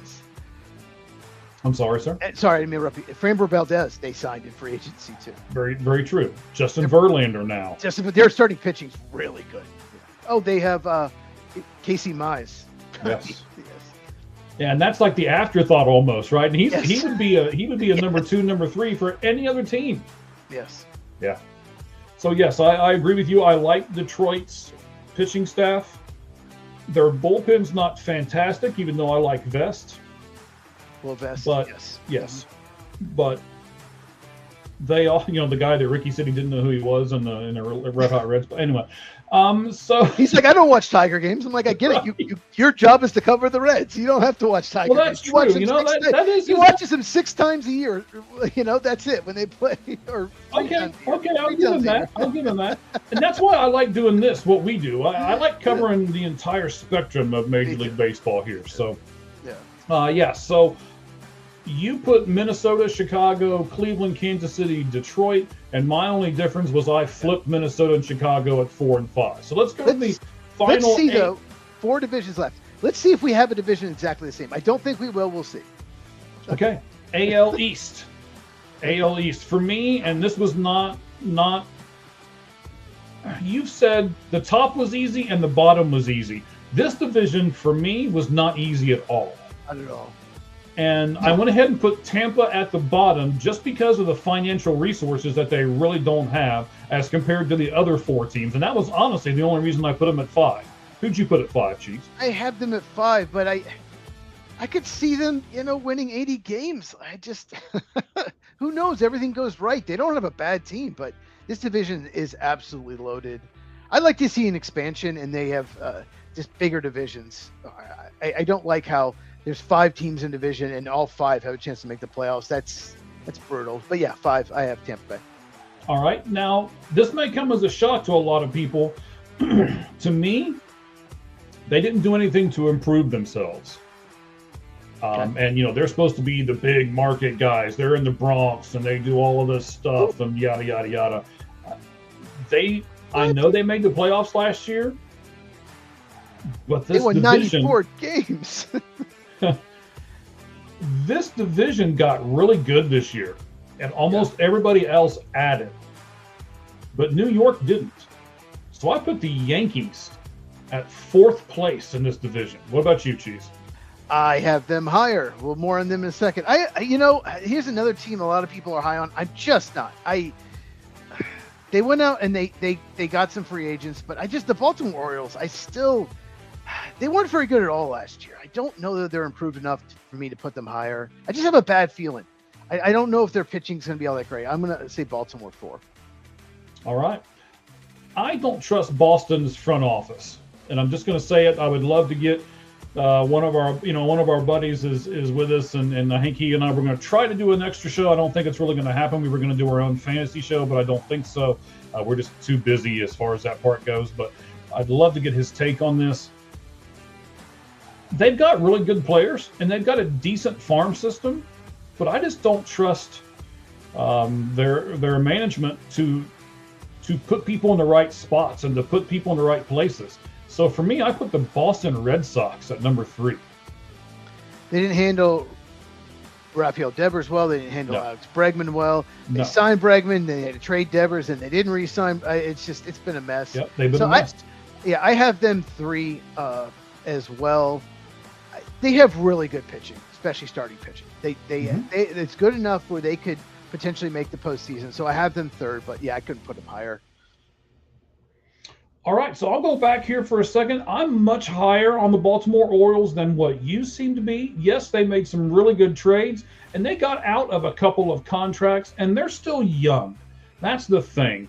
That's what gave me the ability to put them at number 2, because they're young, and they've got a pretty good manager now. I like him, and I just think that they're going to be able to withstand some of the trials and tribulations that are going to come their way. I put Baltimore at number 2, and I do see the comment. I'll get to it here in just a second. Yeah, so my number 2 is the Yankees. They're still really good. I still look at their team. I get it. They didn't make a lot of additions, but they won 94 games. They tied for first in the division, lost the tiebreak to Blue Jays, but they're still – I could see them winning 94 games again. They still – and Garrett Cole, I don't think he pitched a lot last year. Could be wrong, but Yankees still number 2. I don't think they're number 1, but I think that I'll just go ahead and say it. Blue Jays should have won the World Series, reigning AL champions, and they like you said, they added. They didn't just sit tight. Okay, we're a very good team. They added. They got the what's his name? Oh my God, I'm blanking. Pitcher from the Padres, Dylan Cease. They went after and got Dylan Cease. Like rotation was already really good. We're going to improve it. We're going to go to Dylan Cease, who misses a ton of bats. So yeah, I think Blue Jays. I think you have Blue Jays number 1 also, right? Yes, I do. Yeah. I saw who they sent down. The people that they sent down are just studs on some other teams. And they're like, no, we don't need you. Nope, we don't need you. We're going to put you in our AAA. We're going to put you in our AAA. And that just means that if something happens to one of their guys that's on the major league roster, that's all they got to do is bring that guy up. And I'm going to tell you, Addison, right fielder for them, Addison Barger, keep his name on the front of your skull. He is going to be a great guy this year. You were saying Wyatt Langford. I'm going to say Addison Barger is going to be my not the MVP, but the guy who could be on a cusp and who could give some of the other guys a run for their money. The comment, by the way, I didn't look at it while I was talking about it, and it's somebody wanting to promote their own stuff. So don't show it. Okay. Yeah. No, we want questions. You guys will answer questions about baseball, but don't do that stuff. Okay. Yeah, absolutely. All right, American League. All right, now National League, right? That's right. Okay. Let's take it the same way we did the American League. So we'll start out west. We got Dodgers, Diamondbacks, Padres, Rockies, and Giants. Who did you put at number 5? That's probably a pretty easy pick. Yeah, Rockies are by far the worst team. It's not even close. All right, so yes, the Rockies for me are at number 5 as well. I'm going to go ahead and we'll just breeze past the Rockies pretty much. Yeah. And I'll tell you who I put at 4 that may surprise some people. I actually put the San Diego Padres at 4. They lost Dylan Cease. They really haven't signed a whole lot else. And here's my main reason, and people are probably going to think this is crazy. I don't like the fact that AJ Preller just moves this roster around all the time. Yeah. He's like the wheeler dealer guy. He's the guy at the gambling table who before you make a move, you look at him first, like, all right, what's this guy doing, right?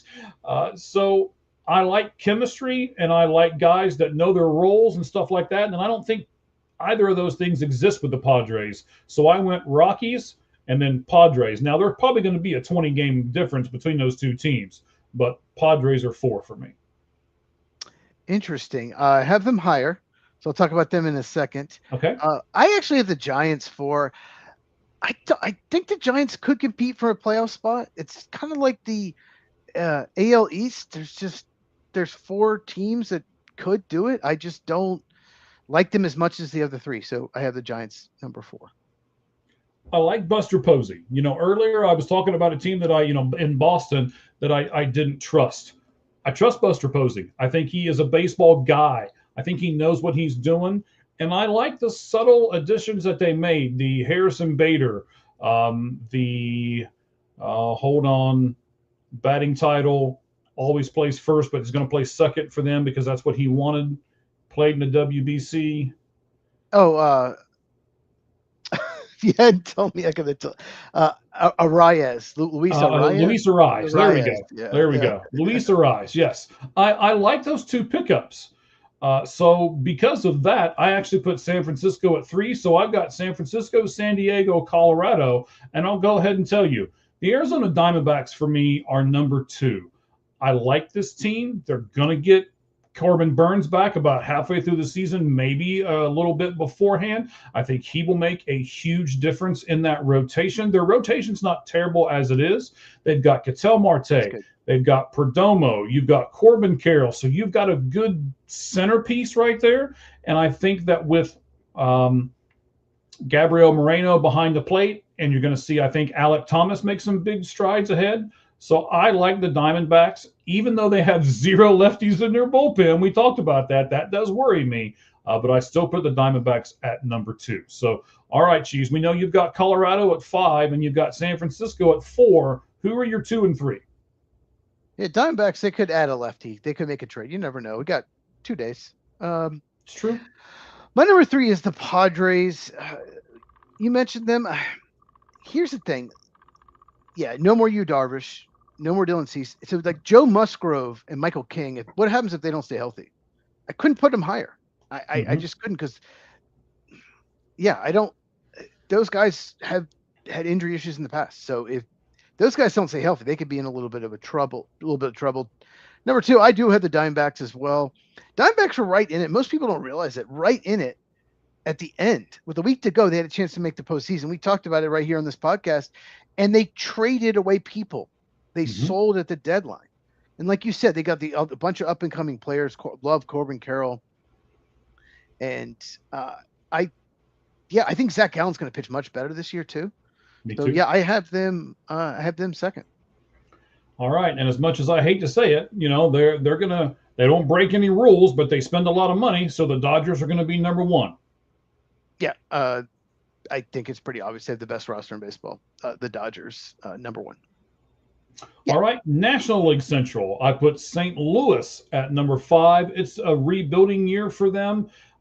They traded away their second baseman. They traded away Nolan Arenado. Not that he was doing great with them. And then they've got a bunch of kids, and I just don't think that enough of them are going to be good enough to get them out of that 5 spot.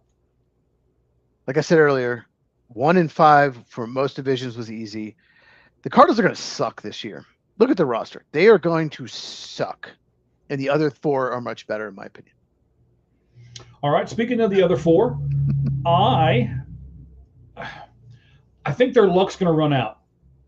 I saw an article where they were called the Average Joes, and they were managed by the Average Joe manager. And the pancake in the pocket guy. Yes. Yes. And if you think about it, that's 100% what they are. How many people out there can name me 5 people on the Milwaukee Brewer roster? And you probably can't do it. And there's a reason for that. But they still seem to gel. They still seem to win. I just think now by trading Freddie Peralta and getting rid of Caleb Durbin, their third baseman, even though I do like Jet Williams, the guy they got in return, I just think their luck's going to run out. And I'm putting the Milwaukee Brewers above St. Louis at number 4. I couldn't put them low. Yeah, this was tough. Like I said, 2, 3, 4 is so tough on these divisions.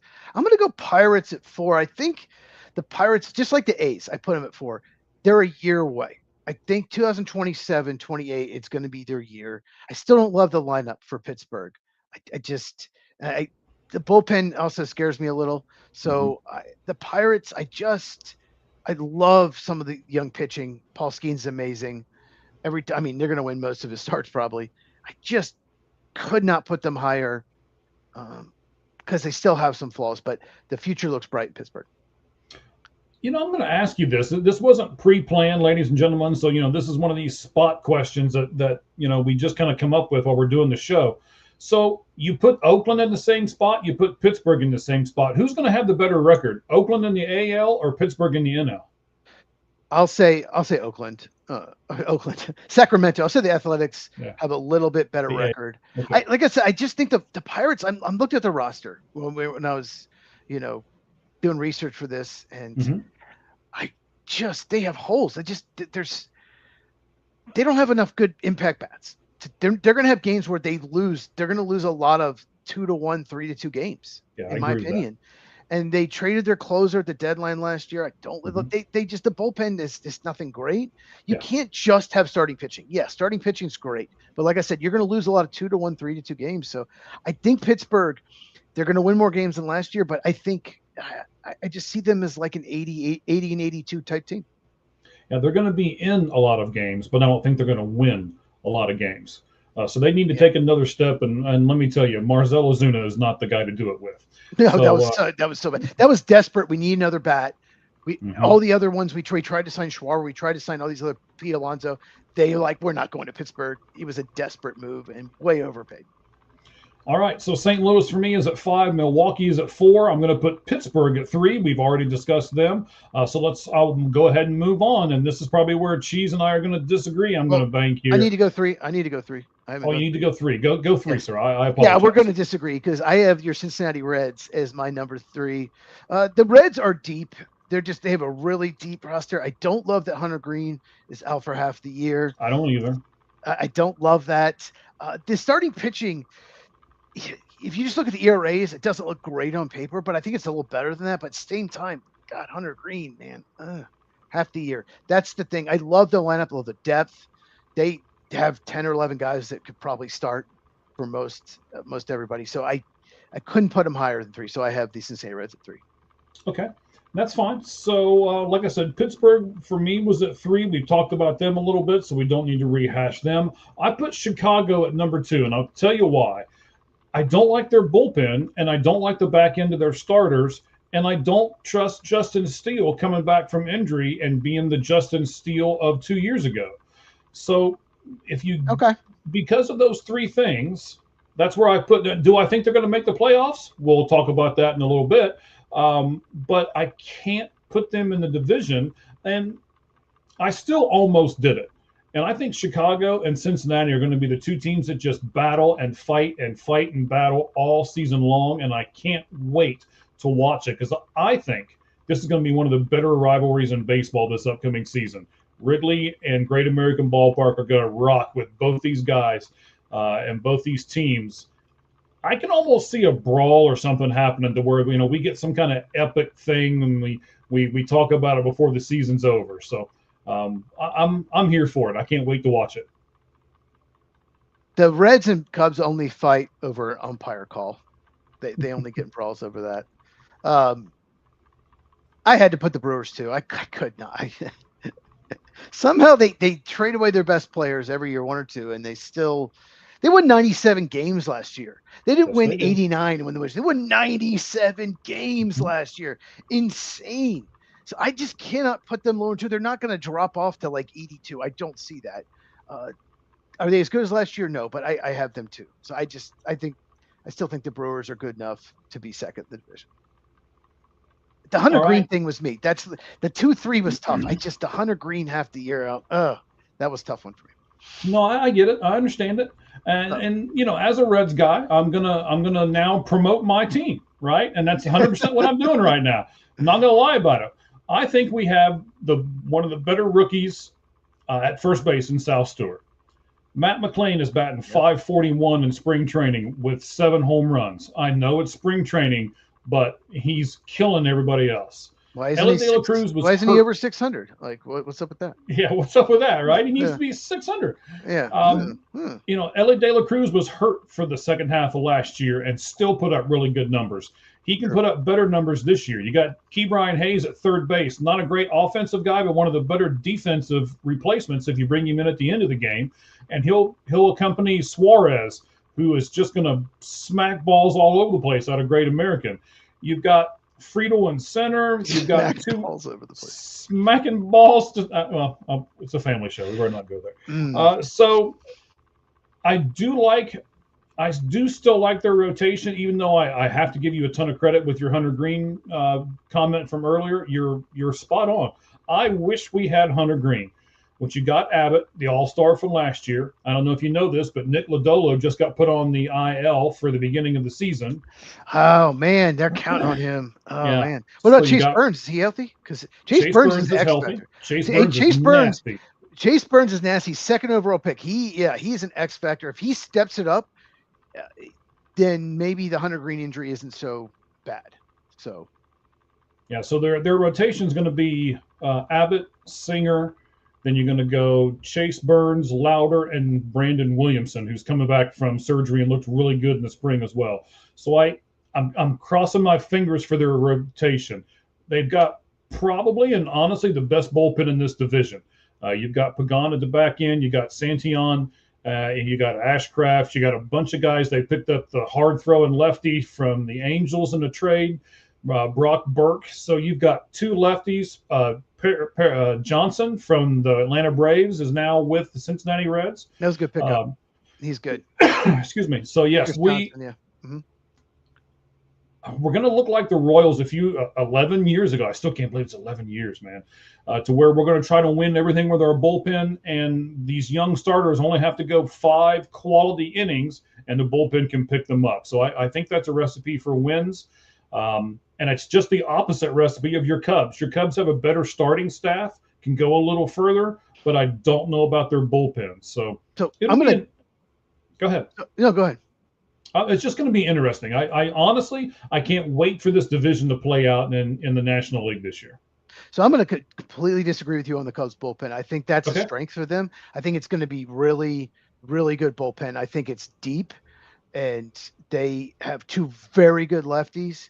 I love Phil Maton. I love Hunter Harvey as a 7th, 8th inning guys. Daniel Palencia has looked great in the World Baseball Classic. If he holds up as the closer, then I think it's going to be one of the better bullpens in baseball. Starting rotation is very deep. The fact that Javier Assad was sent down to AAA, it tells you, Jameson Taillon worries me. He was one of their best starters down the stretch last year, pitched really well in postseason. He has been terrible. And his fastball's 2 mile an hour down. That worries me a little, but they have depth there. Ben Brown's looked really good. And Edward Cabrera trade, I think, was huge. I don't think enough people are talking about it. They gave up their best prospect, Owen Casey. I love Owen Casey so much. And they're probably going to regret it next year because both corner outfielders are free agents. But I think Edward Cabrera was such a good pickup. And like you said, Justin Steele's going to come back. I really, and Cade Horton was one of the best pitchers in the second half last year.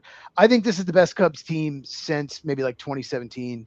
And do you know they had not won the division since 2017? If you don't count the 50-game 2020 COVID year, they have not won the Central since 2017. I think that changes. I think this is a 95-win team. Okay. Like I say, I think the National League Central is going to be the best division in baseball this year overall, except for the Cardinals. 4 of the 5 teams are going to be really, really good. Well, hold on. Best division in baseball. Cardinals are going to be awful. I think the AL East is still better because the Cardinals are going to be stink, man. But, okay. Okay. We'll see how it all plans out. Let's go to the National League East. I think we can both agree. Well, we may not have them exactly, but Nationals and Mariners are going to be at the bottom. I have the Mariners at the very bottom and the Nationals at 4. Mariners. I'm sorry, the Marlins. The Marlins. Okay.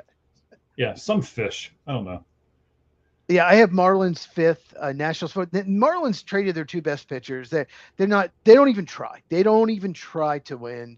I just can't imagine trying to being a Marlins fan at all every year. You're like, oh, maybe we have a shot. They actually won 79 games last year. They weren't like bad. They were right around 500. And what do they do instead of going for it, signing free agents? The rumor was they're going to spend money. No, we're just going to trade our 2 best pitchers. So, I have them dead last. I like the Marlins are going to stink. Let's talk about how bad they really are. They had 1 All-Star last year, Kate Stowers. And he's on the IL. So I forgot about that. Yeah, I mean, the poor guy, their best player can't even play for him. I think a big thing, and I didn't mention this when I talked about the Rangers, I like Skip Schumacher really well. I think he was a lot of what held that team together. And now he's with Texas. So that's why I kind of boosted Texas too. But that's also why I'm going to drop Florida down. The Nationals, I can at least see a plan. They traded Mackenzie Gore. They got some good pieces back. I can see them building. They've got Woods. They've got Dylan Cruz, CJ Abrams. I mean, they've got some pieces at least to where I can barely. The Florida Marlins traded away Weathers, for God's sake, to the Yankees, and I think that's a trade that not a lot of people are talking about. But just terrible. Yeah, and Edward Cabrera for Owen Casey. I mean, yeah, I like the prospect. Well, at least they got Owen Casey. At least they did, but at the same time, their starting pitching is going to be bad. It's not going to be a good rotation.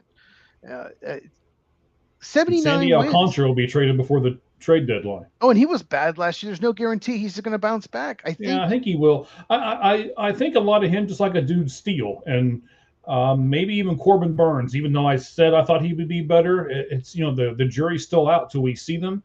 When Steele comes back, how good is he going to be? When Corbin Burns comes back, how good is he going to be? Sandy Alcantara wasn't great, but I think this year he'll be much better, and he'll be a commodity that they can get a ton of stuff for. And I think he'll be traded before the trade deadline.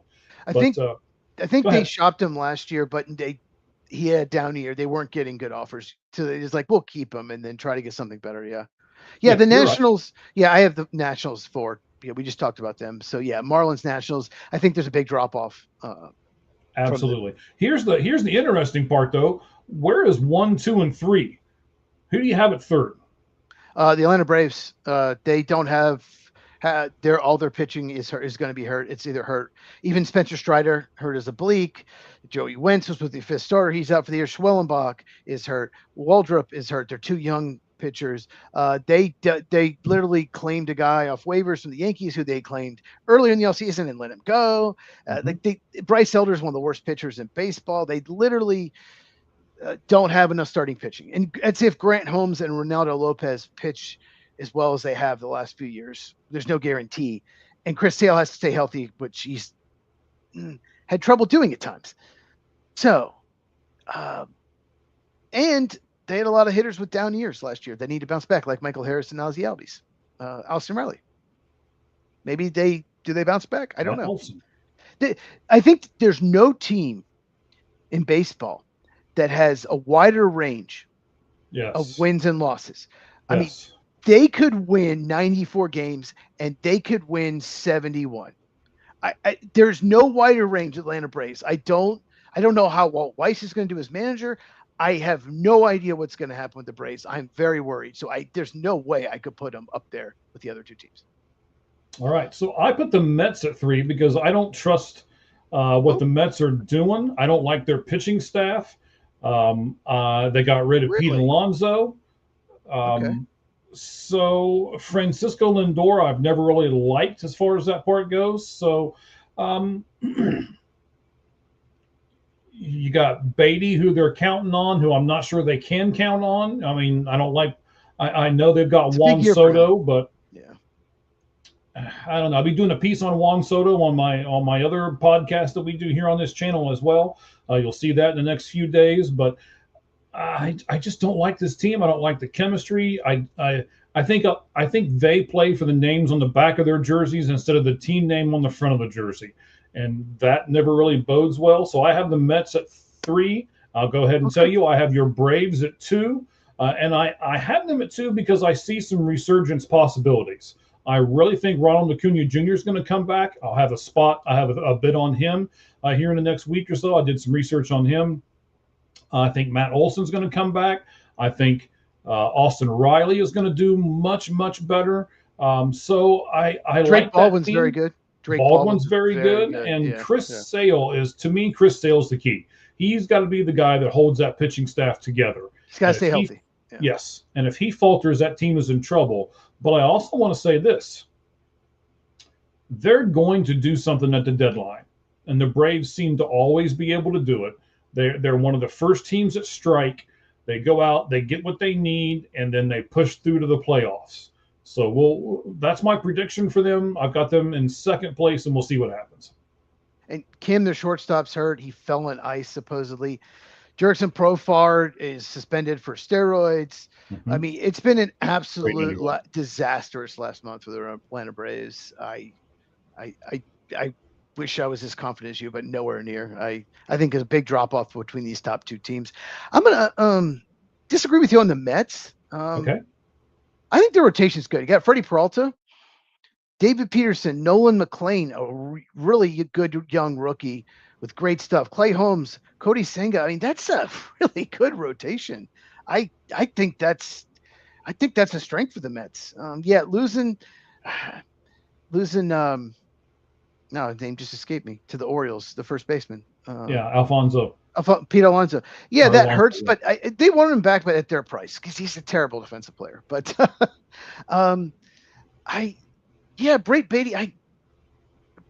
Brett Beatty could be a key in their lineup, but I like the Mets, but I don't even have them second. I have the Mets first. I have the Phillies second. Wow.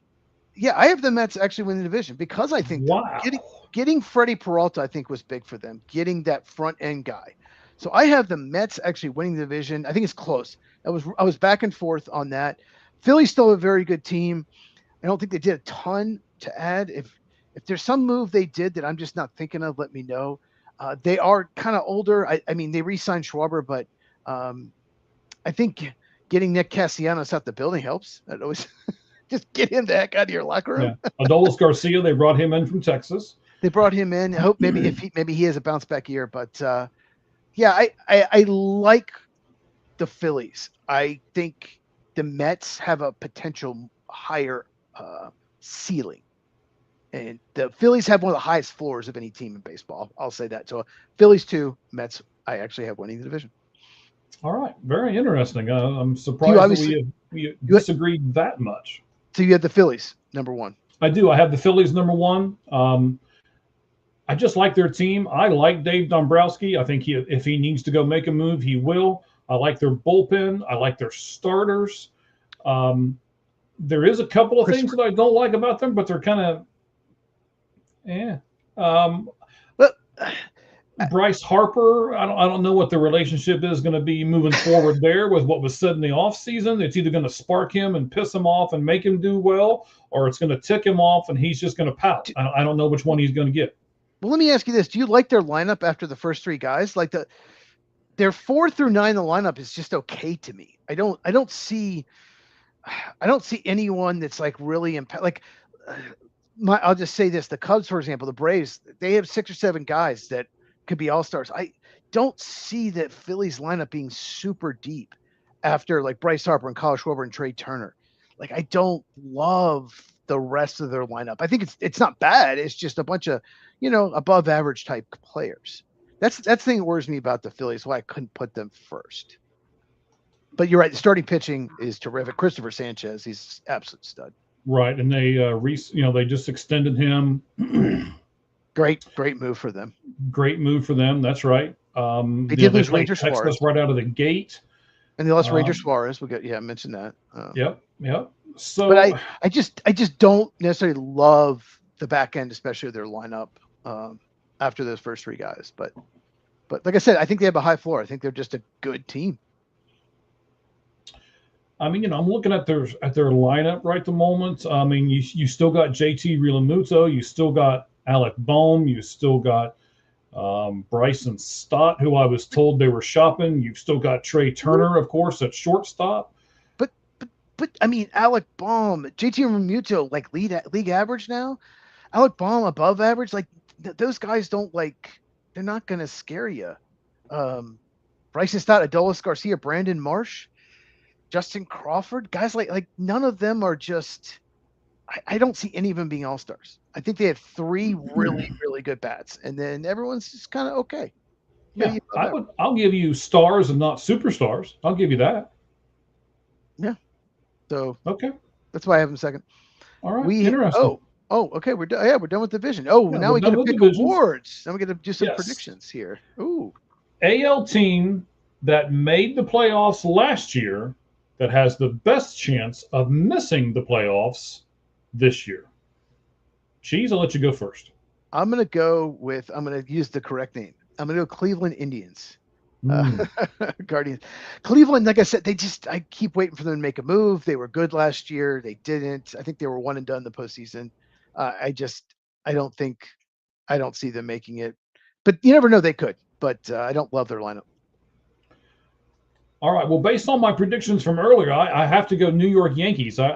I just don't think they did anything. I think pretty much everyone else in that division did improve themselves, and there's probably only going to be 1 or 2 teams from that division that make it, and I don't think the Yankees are going to do it. What about the National League team? National League team that made the playoffs last year that has the best chance of missing them this year, Chiefs?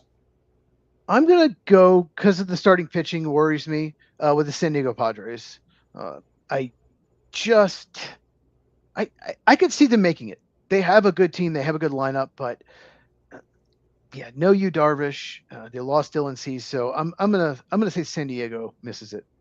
Yeah, I'm going to be right there with you, and I'm going to say it for a lot of the same reasons. They've lost pieces that you've already talked about, and you got a team with Manny Machado and Fernando Tatis Jr. and all of these people that have got to get really big helmets to put on their heads when they go up to bat. So I just don't like this team. I don't like how it's built. and I think that's their year to falter. Yeah, I could absolutely see that happen. Like I said, they still have a very talented team, so they could make the playoffs. But yeah, they're one of those teams that they have a pretty high ceiling, but they have a low floor. They're kind of the opposite of the Phillies in that way. All right. So now we're going to move on to the teams that missed the playoffs last year that has the best chance of making it this year. So let's start with the AL. You started last time. I'll take this one. AL team that missed the playoffs last year that has the best chance of making it this year. I'm much higher on this team than you are. The Baltimore Orioles. I think they have a good mix of veteran guys that they got, and they have a good mix of young guys. You got a brand new manager in there, and I like the way this team's built from top to bottom, with the exception of their starting pitching. I'm gonna go with Kansas City Royals. We talked about earlier. Bobby Witt Jr. is just one of the best players in baseball. Like their starting pitching, I think people are sleeping on them. So I do think I think they're a wild card team, second behind the Tigers. So I got the Kansas City Royals. Okay, and that's a good pick. I like that pick as well. National League team that missed the playoffs last year that has the best chance of making it this year, despite the fact that they don't have a lefty in their bullpen. And we're probably going to talk about that a lot this year. I can't wait to see how that unfolds. But I'm going to put the Arizona Diamondbacks in there. Again, I'm not sure. We know the Rockies are bad. I think the Padres are going to falter. That means really the only other team they really have to jump are the San Francisco Giants, and I think they have a pretty good chance of doing that. So I'll put the Dodgers 1 in that division, and then the Arizona Diamondbacks 2nd and making the playoffs.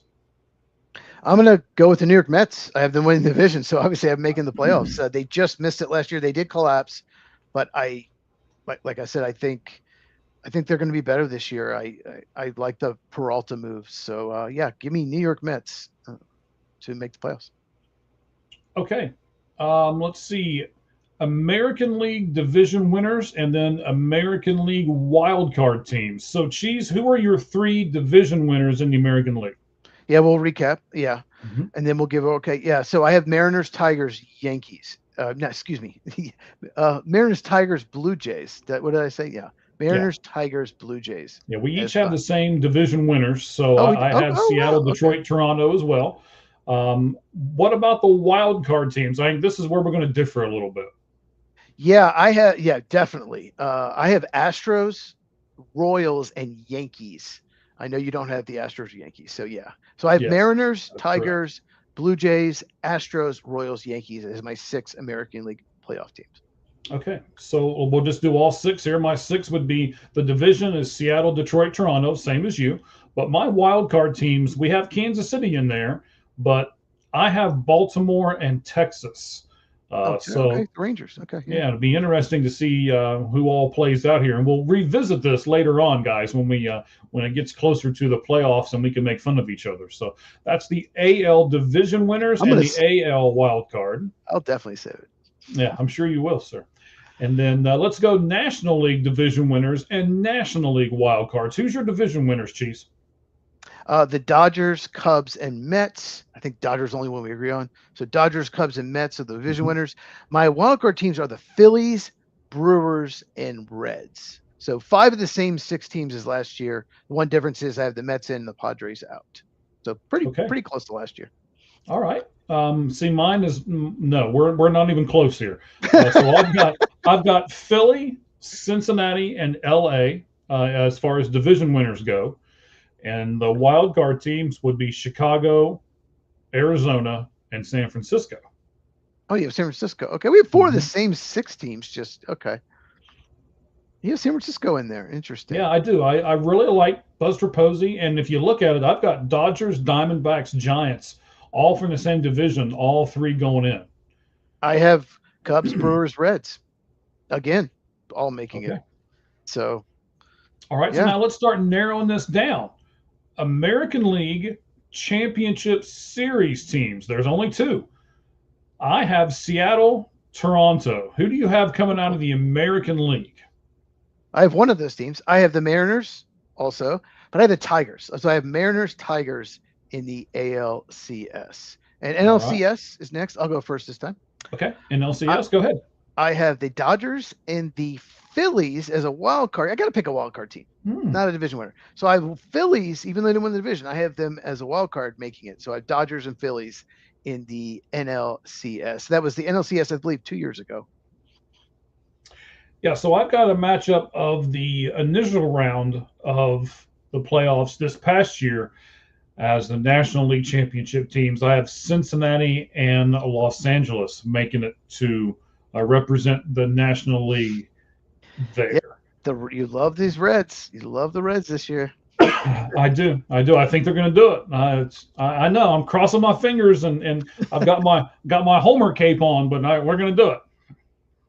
Okay. How about the AL winner? Who's going to win the American League Division, Chiefs? I'll take the Mariners. I think they're just absolutely loaded. So I'll take Seattle Mariners as the AL winner. Okay, and I'm going to do the same thing. I think Seattle is going to win the AL. I know you're not going to pick my NL winner, so go ahead and tell me who your National League winner is going to be. I'm gonna take the Dodgers. I hate to do it. I don't want them like any team, but they're just absolutely loaded. I just can't not pick them to win the NL. So I have Dodgers versus Mariners in the World Series. Who's your NL winner? So I've got Cincinnati. I may as well go all the way, right?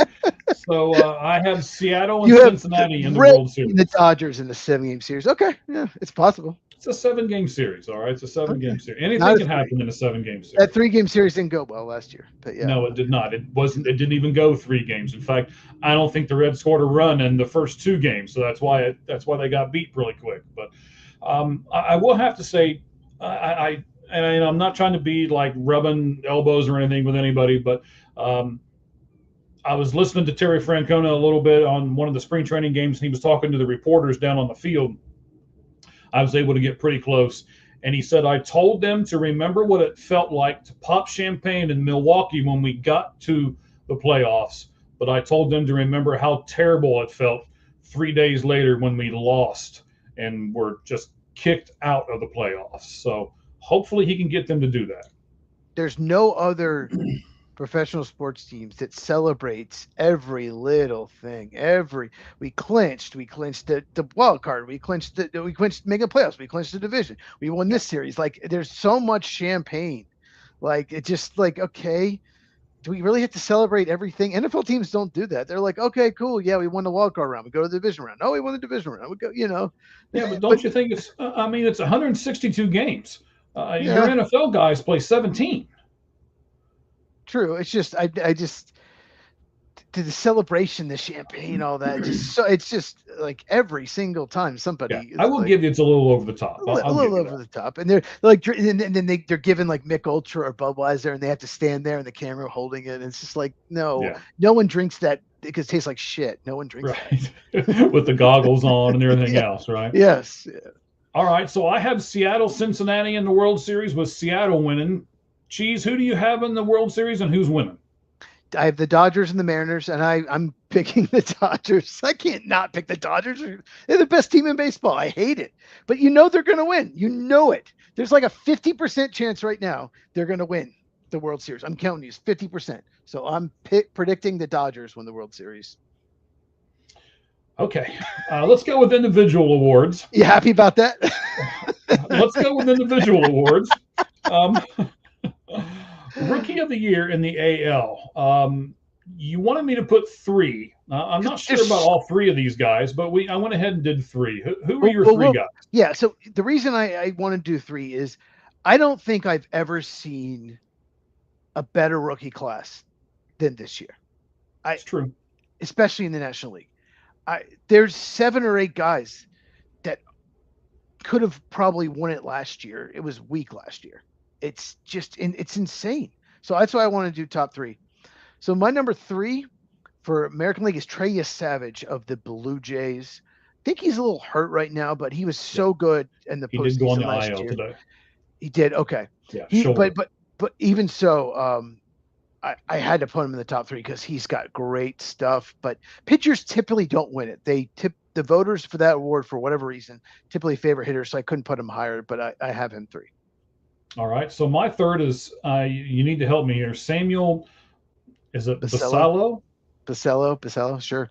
Yeah, For whichever the one it is. Baltimore Orioles. Yeah. Baltimore Orioles guy. Yep, I have him as third, and then your guy Trey Savage, I put him at two. So Okay. we'll see who's your two, and then we'll do one. Carter Jensen of the Royals. I have him number two. Oh, Yeah, I think he's just an absolute beast. And what a third round pick. You have a third round pick that ends up could be rookie of the year. Just Royals, just they draft really well. they do. My number one Mm-hmm.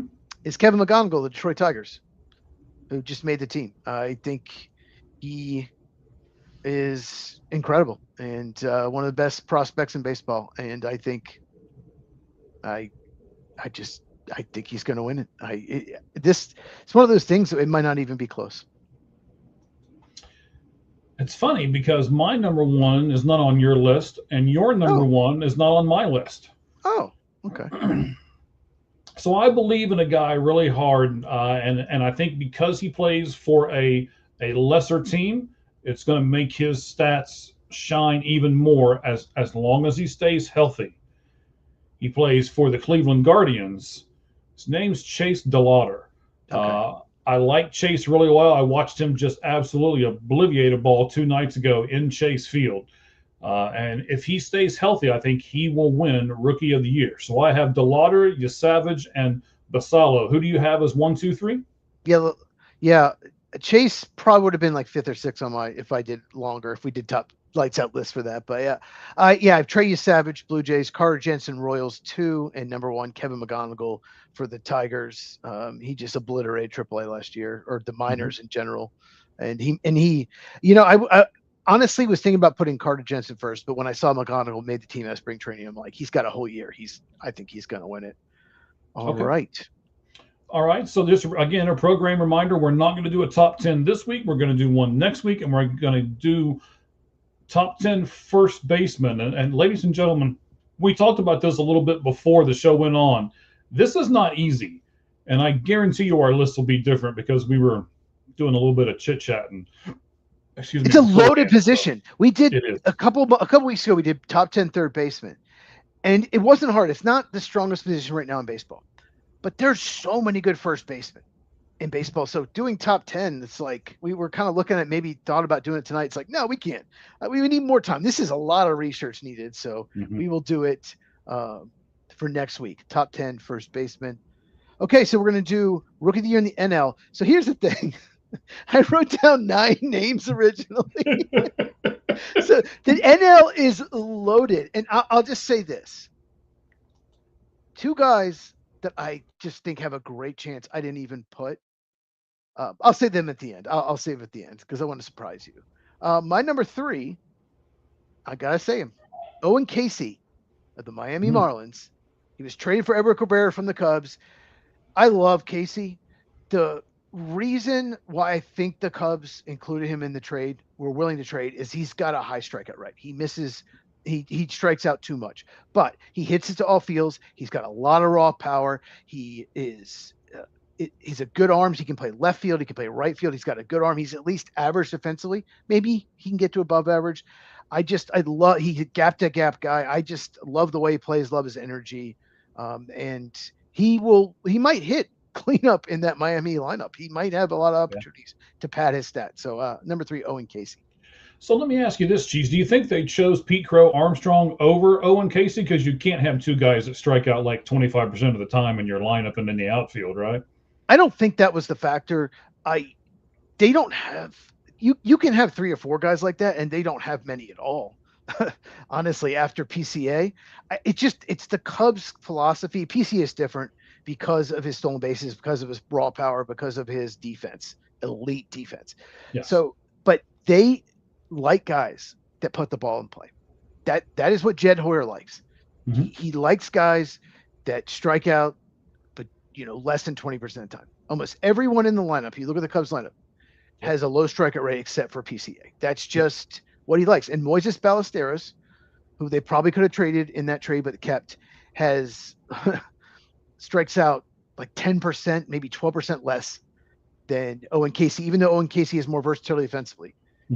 Ballesteros just once once just missed this list, by the way.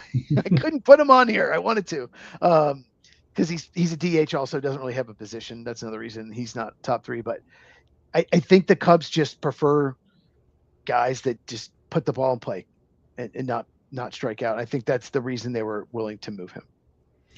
All right, so I'm going to go with my philosophy from earlier of, if Chase Lauder's on not a great team, and I think he's going to shine. This guy is not on a great team either, and I think not only will his offensive stats shine, but I think his defense will really put him apart. So I put him at number 3. Remember the name, J.J. Weatherholt from the St. Louis Cardinals. He's one of those guys that I remember when he was drafted by the Cardinals, and he was projected to go top 5, fell to 7 for whatever reason. College bats don't usually fall, and the Cardinals are like, okay, we'll take him. Yep. No one else wants to take him. We'll take him. He can absolutely hit. He is one of those guys that can win batting titles. I'll just say that. My number 2 is Connor Griffin of the Pittsburgh Pirates. Now, he is not with the team. No. If he had made the team out of spring training, I would put him number 1. He's the best prospect in baseball. Consensus. I don't think I've seen a list where he's not number 1 prospect in baseball. He can hit, he can field, he can hit for power, he can hit for average. There's a very good chance the best player in baseball, best hitter in 3 or 4 years is Connor Griffin of the Pirates. I just don't know when they're going to call him up, so I couldn't put him first. So I have him number 2. I had to put a pitcher in here. I'm not as high on Nolan McLean as what you are. I watched him in the World Baseball Classic. I think he's probably more of a bullpen piece right at the moment than he is a starter. I know you're not going to agree with that, but if you look at 2 of the 3 games in the World Baseball Classic, he pitched 3 really great innings, and then the wheels just kind of fell off. So I would personally put him in the bullpen, but I know the Mets are not. Yeah, second time through. I'll say this. He struggled he was amazing down the stretch, and he has great stuff. We saw that in that one. We did see that. He has great I honestly didn't put him in my top 3. Like I said, I had wrote down 9 National League guys. I love his future. So I get, you act like I like him more than you. I didn't even put him in the top 3 here. So okay, fine. Be that way. I haven't seen your list. So no, he would have been. I mean, I like I said, I wrote down 9 names for National League, and I hated not putting Moises Ballesteros, but he's probably a DH only. He might catch a little bit for the Cubs. I hated not putting Sal Stewart of the Reds. I just wonder if the Reds are going to. I wonder if they're gonna Spencer Steer, and they have all these guys. They're gonna he's not gonna get enough starts. So I Sal Stewart I put 4th, for example. The cheese mute button. Where is it again? So I couldn't. I had Sal Stewart 4th. I couldn't do it. My number 1, you actually just mentioned him. I'm gonna go J.J. Weatherholt of the St. Louis Cardinals. And the reason I'm going to go him is he's going to play every day. He made the team out of spring training. He might hit in the middle of the order. He might hit 2nd, 3rd, or 4th. He's going to get his at bats, and he's got some pop, but he can hit for average. I think he's going to hit. And I just, I love JJ Weatherholt as a prospect and an absolute home run pick for the Cardinals. So I just went with, I went with kind of the safest guy that's going to get the at bats and has a chance to, pad his stats, just like Owen Casey hit in the middle lineup. Well, I can't believe you said you're going with a guy who is going to get the at-bats, and you didn't put Sal Stewart on this list. Sal Stewart, sir, is going to get his at-bats, trust me. And you heard what I said. They have so many guys, he might sit out some. I'm just saying. I don't know how they're going to use him. Yeah, it's okay. So I'll give you. They do have, Lowe just made the roster of first baseman. You got Suarez. Steer, first baseman. Sal Stewart, first base, third. Steer can play outfield. Steer can play second. Sal Stewart actually played second base some in spring training this year. So he can play third too if he needs to. He can. So I think it's going to be one of those lineups that's, we're going to throw. And where are they going to fall? And you're going to play here and here and here and all that kind of thing. But so for me, it's got Weatherholt as 3, McLean at 2, and then Sal Stewart at 1. Give us your 3 National League Rookies of the Year, sir. Yeah, I love Sal Stewart. I think he's going to really hit. Like I said, he's 4th. Just didn't make it. My number 3, Owen Casey of the Marlins. 2, Connor Griffin of the Pirates. 1, J.J. Weatherholt of the Cardinals. Once again, all 3 when Griffin's called up, will probably hit in the middle lineup. They'll have more opportunities. That's why I picked them for my top 3. Okay. So we got a few more of these individual awards left. We're going to do a Manager of the Year, the Platinum Glove, the Cy Young, and then we'll save MVP for last. So right now, Manager of the Year in the American League. Cheese, who's your pick? Matt Quatraro. God, I hope I said that right. Matt Quatraro of the Kansas City Royals is my Manager of the Year. Like I said, I think they're going to make the postseason. And yeah, because they didn't make it last year, made this year. The Most Improved Award is basically what it is. That's who gets it. So, yeah. All right. I like that pick. I think they're a good team, and I do think they're going to make the postseason just like you do. I have the guy from the Texas Rangers coming over, first-year guy. Skip Schumacher is going to be the American League Manager of the Year when the Texas Rangers also make the playoffs. Okay. Good pick. I like that. National League. So this is tough. Come on. You know you want to. Come on. Oh, no. I'm not picking who you're picking. I know who you're picking now. Come on. You know you want to. You picked Walt Weiss, didn't you? I did. No, you didn't. I'm going to go Pat Murphy. He's won 2 years in a row. He's going to three-peat of the Brewers. They're somehow going to make the postseason again. Pancake in his pocket. He pulls it out during interviews, eats a pancake in his pocket. Pat Murphy somehow is going to win 3 manager year in a row awards because every year they trade away players and they just always seem to be good, and they're going to be good again somehow. So Pat Murphy. All right. So we're going to go this route. All right. So I'm going to go Terry Francona. I think I think the Reds are going to make the playoffs. I think they're going to do better than what you think they're going to do. And because of all of that, Terry Francona is going to be the National League Manager of the Year. Let's go Platinum Glove winners. Go ahead and take the AL, sir. Who is your Platinum Glove winner in the American League? I mean, I have the Reds in the playoffs, so it's not like, Okay. So I'm going to go probably a little different than where you're going. Okay. I think the most underrated defensive player in baseball might be, I'm going to try to say his name right. Ceddanne Rafaela of the Boston Red Sox. For the Red Sox. For the Red Sox center fielder.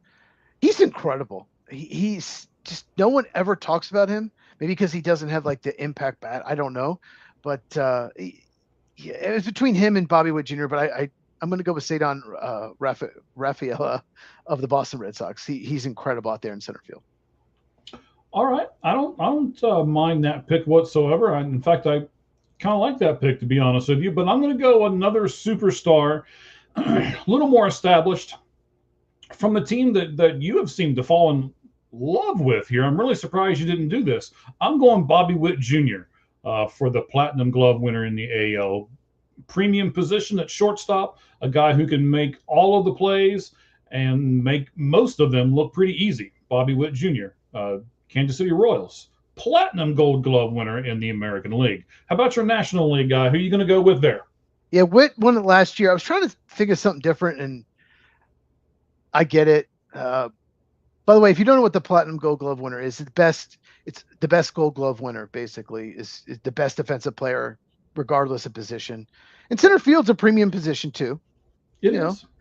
And so I'm picking another center fielder. I'm going to go with Pete Crow Armstrong of the Chicago Cubs. I think Fernando Tatis Jr. winning it last year was an absolute joke. He's a very good right fielder, but compared just defensive runs saved, outs above average, come on. I don't know how that he won it. Like even Ke'Bryan Hayes should have won it. Like Nico Hoerner, all of them were better to me at their position than Fernando Tatis Jr. So yeah, this year, come on, Pete Crow Armstrong has to win it. Who you got? I'm going to do another Cub. I'm going to give it to Nico Hoerner. I think he's the best fielding second baseman, probably the best fielding infielder. Well, Bobby Witt Jr. Well, I'm going to say National League, right? Okay, well, Ke'Bryan Hayes. I was going to say, I'm thinking about Ke'Bryan Hayes here for a minute, but Nico Hoerner is at least top 3 in the entire infield. and I know this is just a defensive award, but we all know that it's also has to do with his bat too. And since Ke'Bryan Hayes hits like 219, and Nico Hoerner hits higher than that, I'm going to give it to Nico Hoerner. Yeah, I also consider Mason Wynn, shortstop of the Cardinals, is Me also too. outstanding. He was one that, yeah, I consider as well. All right, go ahead and take the last two, sir. Okay, Cy Young Award winner and MVP. That's all we have left. Right. AL Cy Young Award winner. I will go first. I'm going to go Tarik Skubal of the Tigers. What can I say? He's incredible. Won it last year. Unbelievable lefty. I mean, I don't need to say anymore. I think Tarik Skubal is going to win it again. He's just elite stuff. I'm going to take somebody different. I'm going to pick somebody who may not have the best strikeout to walk, but he's got a really good whip and he's got a fantastic ERA, and he just doesn't let people. I'm sorry, Hunter Brown. No, of the Astros. No, you wouldn't pick an Astro. Sorry, I wouldn't pick an Astro. Stupid space cadets in Houston. Anyway, I'm going to go Seattle, and I'm going to go Brian.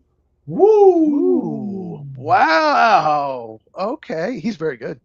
He is very good. Hopefully, he'll get recognized a little more this year than he did last year. Wow, I kind of like that. I didn't really think about him, to be honest with you. Okay, National League. I'm going to go on a limb here and say Paul Skeens of the Pirates. Yeah, you went out on a really long limb. I went out on a limb. The best pitcher in baseball. I predicted will win the Cy Young. Yes, his stuff's incredible. He's generational talent. Paul Skeens, #1 overall pick by the Pirates. Is that who you picked? Yeah, it's who I picked. Okay. I would love to have picked Hunter, but he's not going to be there for the full season, so I couldn't do it. Paul Skeens is the guy. Okay. MVP time. I tell you what, you go first AL, I'll go first NL. Who is your AL MVP? All right, so my AL MVP, I am going to have a one of my seeing the whole fields, although I might rename the segment. I'm looking at it. We'll see. I'm going to have one of those on this guy in the next 5 to 7 days. I've already got most of it written. I don't think he gets enough credit for what he does, and I hope that in 2026, and the main reason why he's going to win, by the way, is because in a spring training game the other day, he autographed a really nice card for me, and I appreciate it. His name, third baseman for the Cleveland Guardians, Jose Ramirez. Yeah, you saw the picture of the card. Yes, you sent it. Yes. Mm-hmm. Yeah, no bias there. Yeah, I've heard he's just like a really great guy, and I love that he's signing autographs because he is just one of the best players in baseball. He's been for like a decade now. He's going to be a Hall of Famer, incredible player. I'm going to go. So, okay. I did want to pick Aaron Judge. Okay. Okay. I'm going to go with I don't want you to pick him either. He's a Yankee. Yeah. So I'm going to go with the player, the team I've talked up a lot. You mentioned you picked him for the Platinum Board. I'm going to go Bobby Witt Jr. Yeah. Shortstop Royals. I think he's going to multiple MVPs. As long as the Royals make the playoffs, he's going to be right there. I think he's going to have a monster season. And even though I didn't pick him for Platinum Award, I could absolutely see him winning MVP. So that's my pick. National League. I'm going to go on a limb, just like I did with Cy Young, and go Shohei Ohtani of the Los Angeles Dodgers. Look, he pitches and hits. He's going to win. I hate that. I think it should be separate. I think you should take away the pitching and the hitting. But, the voters don't do that. But if he stays healthy, he's going to win it. I mean, it's just that's what's going to happen. And it's a shame. But, yeah, Shohei Ohtani. And judging by your reaction, you do not have Ohtani. No, because you should know this already, and most of our fans should know this already. I can't stand him. He's ruining baseball along with the team that he plays for. He likes to bet a pit, maybe. Well, yeah, him or someone close to him does. We don't really know, right? I'm gonna go Elly De La Cruz. Wow. Partially because I want to win, and partially because that's one of the only people that I think can beat Shohei Ohtani. He's on, him and Ronald Acuna Jr. I almost picked Ronald Acuna Jr., to be honest, because I believe he is going to have a big bounce back year this year. So I went a little safer than Ronald Acuna and decided to go with Elly. So for me, National League MVP, it will not be Shohei Ohtani. It will be Elly De La Cruz. I hope so. I just don't think the Braves are good enough for Acuna to win. I hope so. I hope it's not Ohtani, but if he stays healthy, I don't see how the voters won't pick him. They just love him for whatever reason. Yeah. So, all right. Is that it?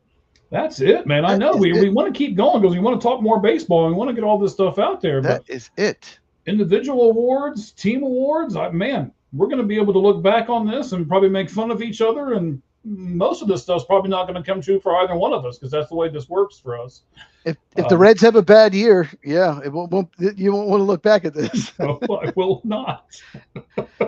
You went big on Reds, Orioles. I went big on Royals and Mets. I think that was the teams we probably differed on. Although I think you like the Royals though, but I do. I love the Royals. I did a lot of spring training stuff with them this year. I'll shout out Surprise Stadium. That's where they played their spring training games at, along with the Texas Rangers. They did a really good first responder discount. I got tickets really nice, really cheap, and they really respect us. So I went to a lot of their games too. I went to the Reds games more, but definitely the second place I went was Surprise Stadium. I'll shout them out and give them a good thing for the 4 people who are still listening to this podcast. I mean, there's more than that. Yes, there's a lot more than that, actually. There is. There really is. I can see the numbers. There's a lot more than that. There's more than that just on my X. So yes, we've been leading X for the majority of the day, or the majority of the time we've been doing this. So we really appreciate each and every one of you. Cheese, hit us with your socials, buddy. Tell us where they can find you. At Football Cheese on X, football and then CHEEZ, and Football with Cheese on YouTube. I do at least 1 video a day during the week for the most part. Usually do about 5 videos a week. As we get closer to draft, I'll do probably 1 a day. So if you're a big draft fan, big NFL fan, make sure you subscribe at Football with Cheese. All right. What do you got coming, buddy? What's in the pike for you? So tomorrow I'm going to go over what's going on with AJ Brown and the Eagles. Is there really a handshake agreement in place with the Patriots, or is there another team? Will he be traded? All of that. That's my video tomorrow. And I did a video today on the Packers. I basically went over I don't think they should pick up their 5th-year option on Lucas Van Ness, the edge rusher, and I go over all the reasons why, and also why I think they will. So that was the video today. But once again, we mentioned earlier, make sure you check out Monday's video, Mock Draft Monday. I went over all the crazy scenarios could happen in the first round of the draft, so make sure you check it out. Yes, and then I have to do this real fast here. I should have done it earlier in the show, and I apologize to everyone who I was going to do that with and ended up not. Let me get to where I need to on my spot here real fast. We have got a giveaway going on right now. We got a brand new show on All Gloves Off Sports Media. Not only are Ricky and Roger doing the Red Hot Reds, but they are beginning to cover the minor leagues as well. And they're doing that show on Mondays. And we are teaming up with the Hit Machine on X.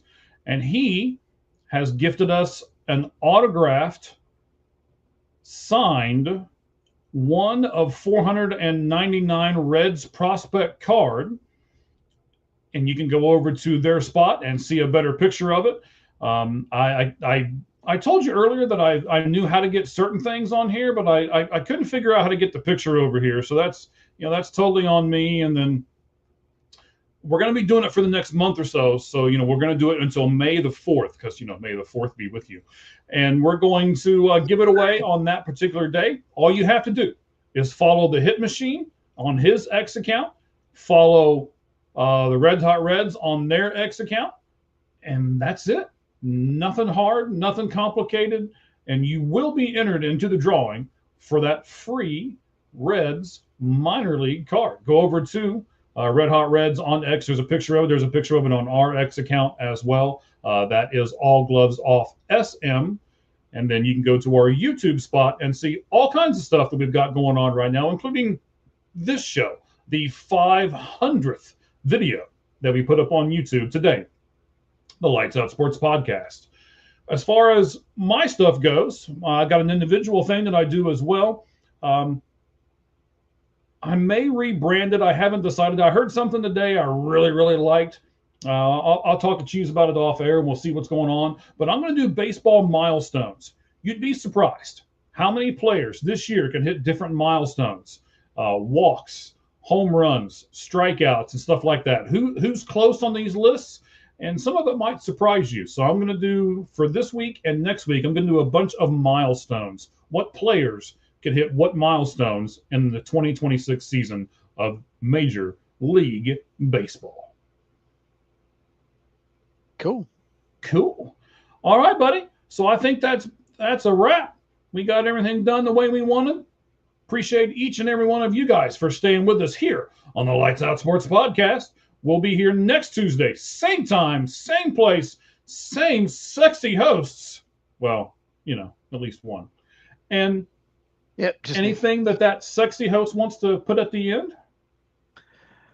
No, I'm just looking forward to opening day. I think, there's a Netflix game tomorrow, but But no, baseball's starting. It's very exciting time, and NFL draft, baseball. Yeah, love the spring in sports. Great time to be a sports fan. And right, we will have a big NFL draft special in about 3 weeks or so. So be watching for that. We'll give exact dates soon. 29 days till the NFL draft. Yes. It'll be the longest 29 days of the year for me, at least. All right, buddy. Sounds good. Hey, thank you for coming on with us. And thank each and every one of you for joining us right here on the Red Hot Reds. Nope, the Lights Out Sports Podcast. Red Hot Reds. Oh, Red Hot Reds. What? All the baseball's on fire in the background. And I'm just, I'm warming up to it. I'm putting my hands up here. Ooh, okay. Well, I'm not cold in Arizona. We all know that. But. Nope. No, sir. All right, guys. Thank you all very much. Appreciate you. And as always, the thing we end every one of these podcasts with, the only thing that's fair in life is a baseball hit between the third and first base lines. Good evening, everyone.